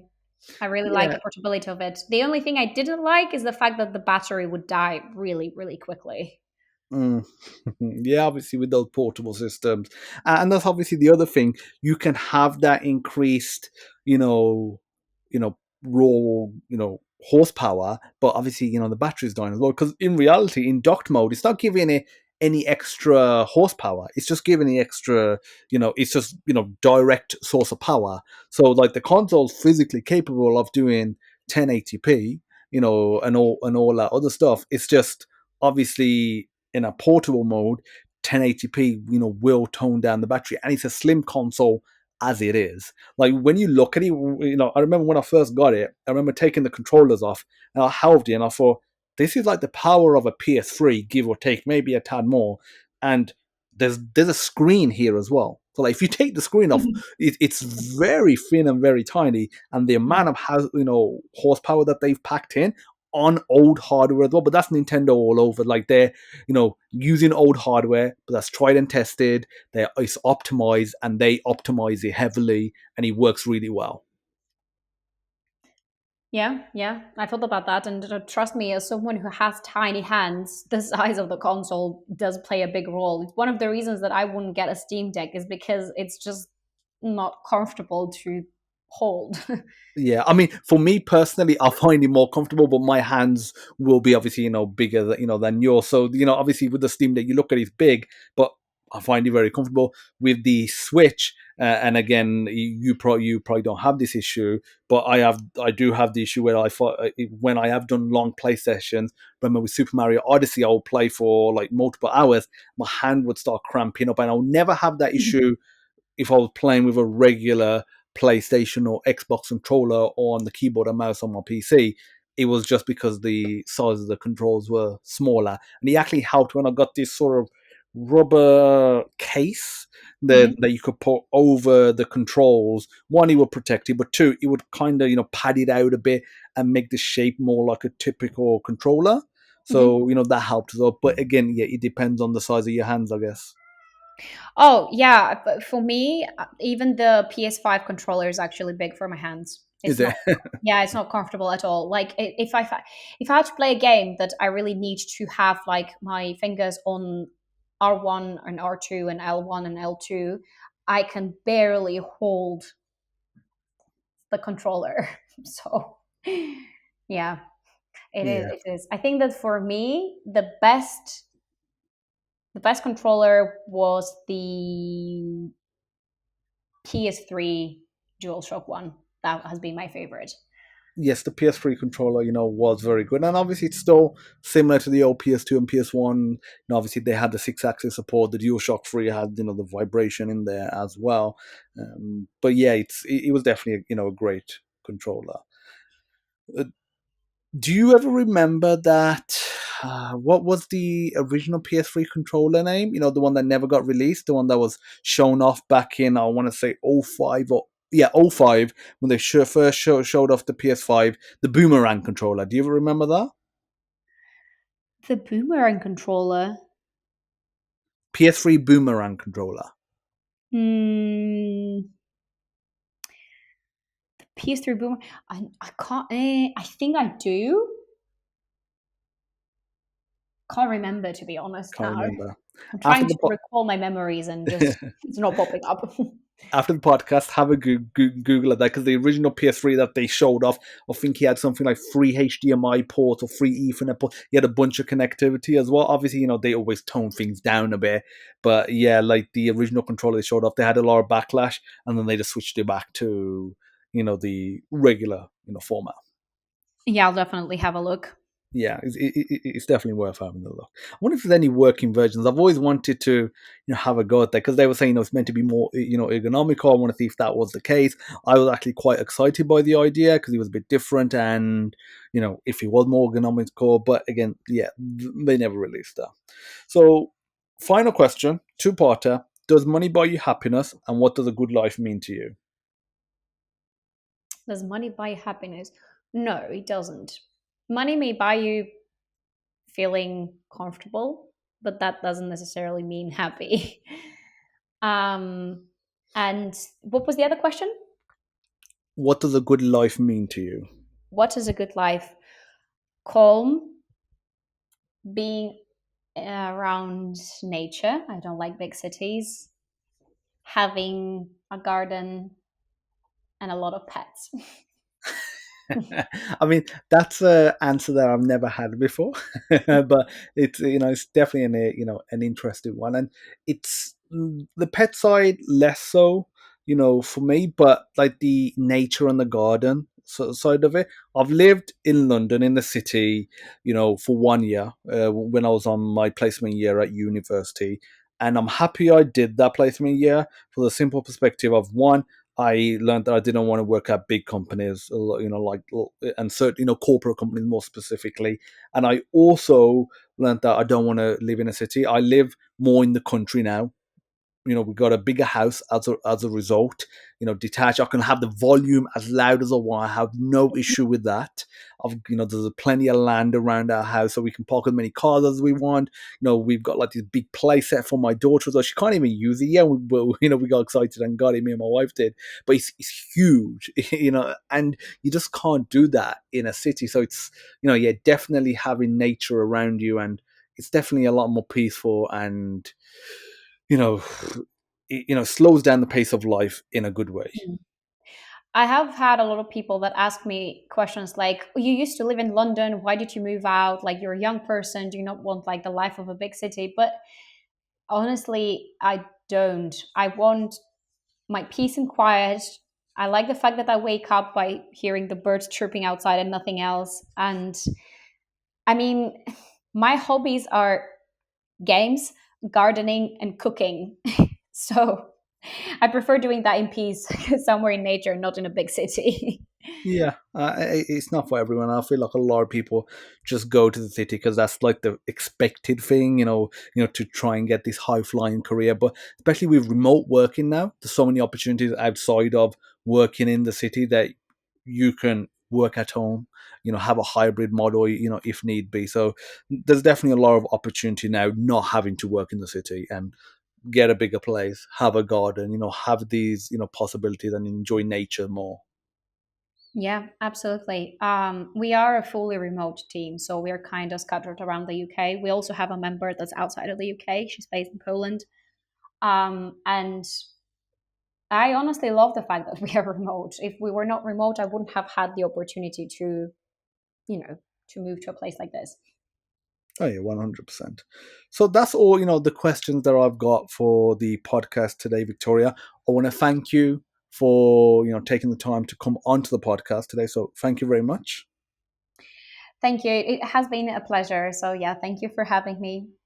Yeah, it's been an amazing experience talking to you, learning, what you do as studio types, seeing your journey from, being a developer, your parents wanting you to become like, the typical thing of a doctor. You become a developer, but then you switch careers and, you're in talent acquisition now as well. So I think people will get a lot from this episode, especially those that are looking for that career change. That's one thing I do love about doing this podcast is it shows that there's so many other paths. And before we wrap up, you did make a really good point about an hour or so ago that there's so many different areas in gaming. You don't have to be a programmer, you don't have to be an artist. You can be in recruitment, you can be in social media, you can do the legal side of it. So you can be a lawyer focused on the games, in this industry, the litigation, all that side of it. You can, big companies are hiring psychologists now, they're hiring scientists, they're hiring, if it's a game like Assassin's Creed or GTA, they're hiring architects, structural engineers. So there's so many ways that you can get into the industry without having to just totally, retool up and learn something new. Yeah, yeah, absolutely. As I said previously, find what you like to do, find what you're good at, and I'm sure you will find it in the game industry as well. Oh yeah, I'm sure you will. So that's it for this episode of FireDEV. Thank you everyone for listening, and I'll see you in next week's episode. And thank you as well, Victoria.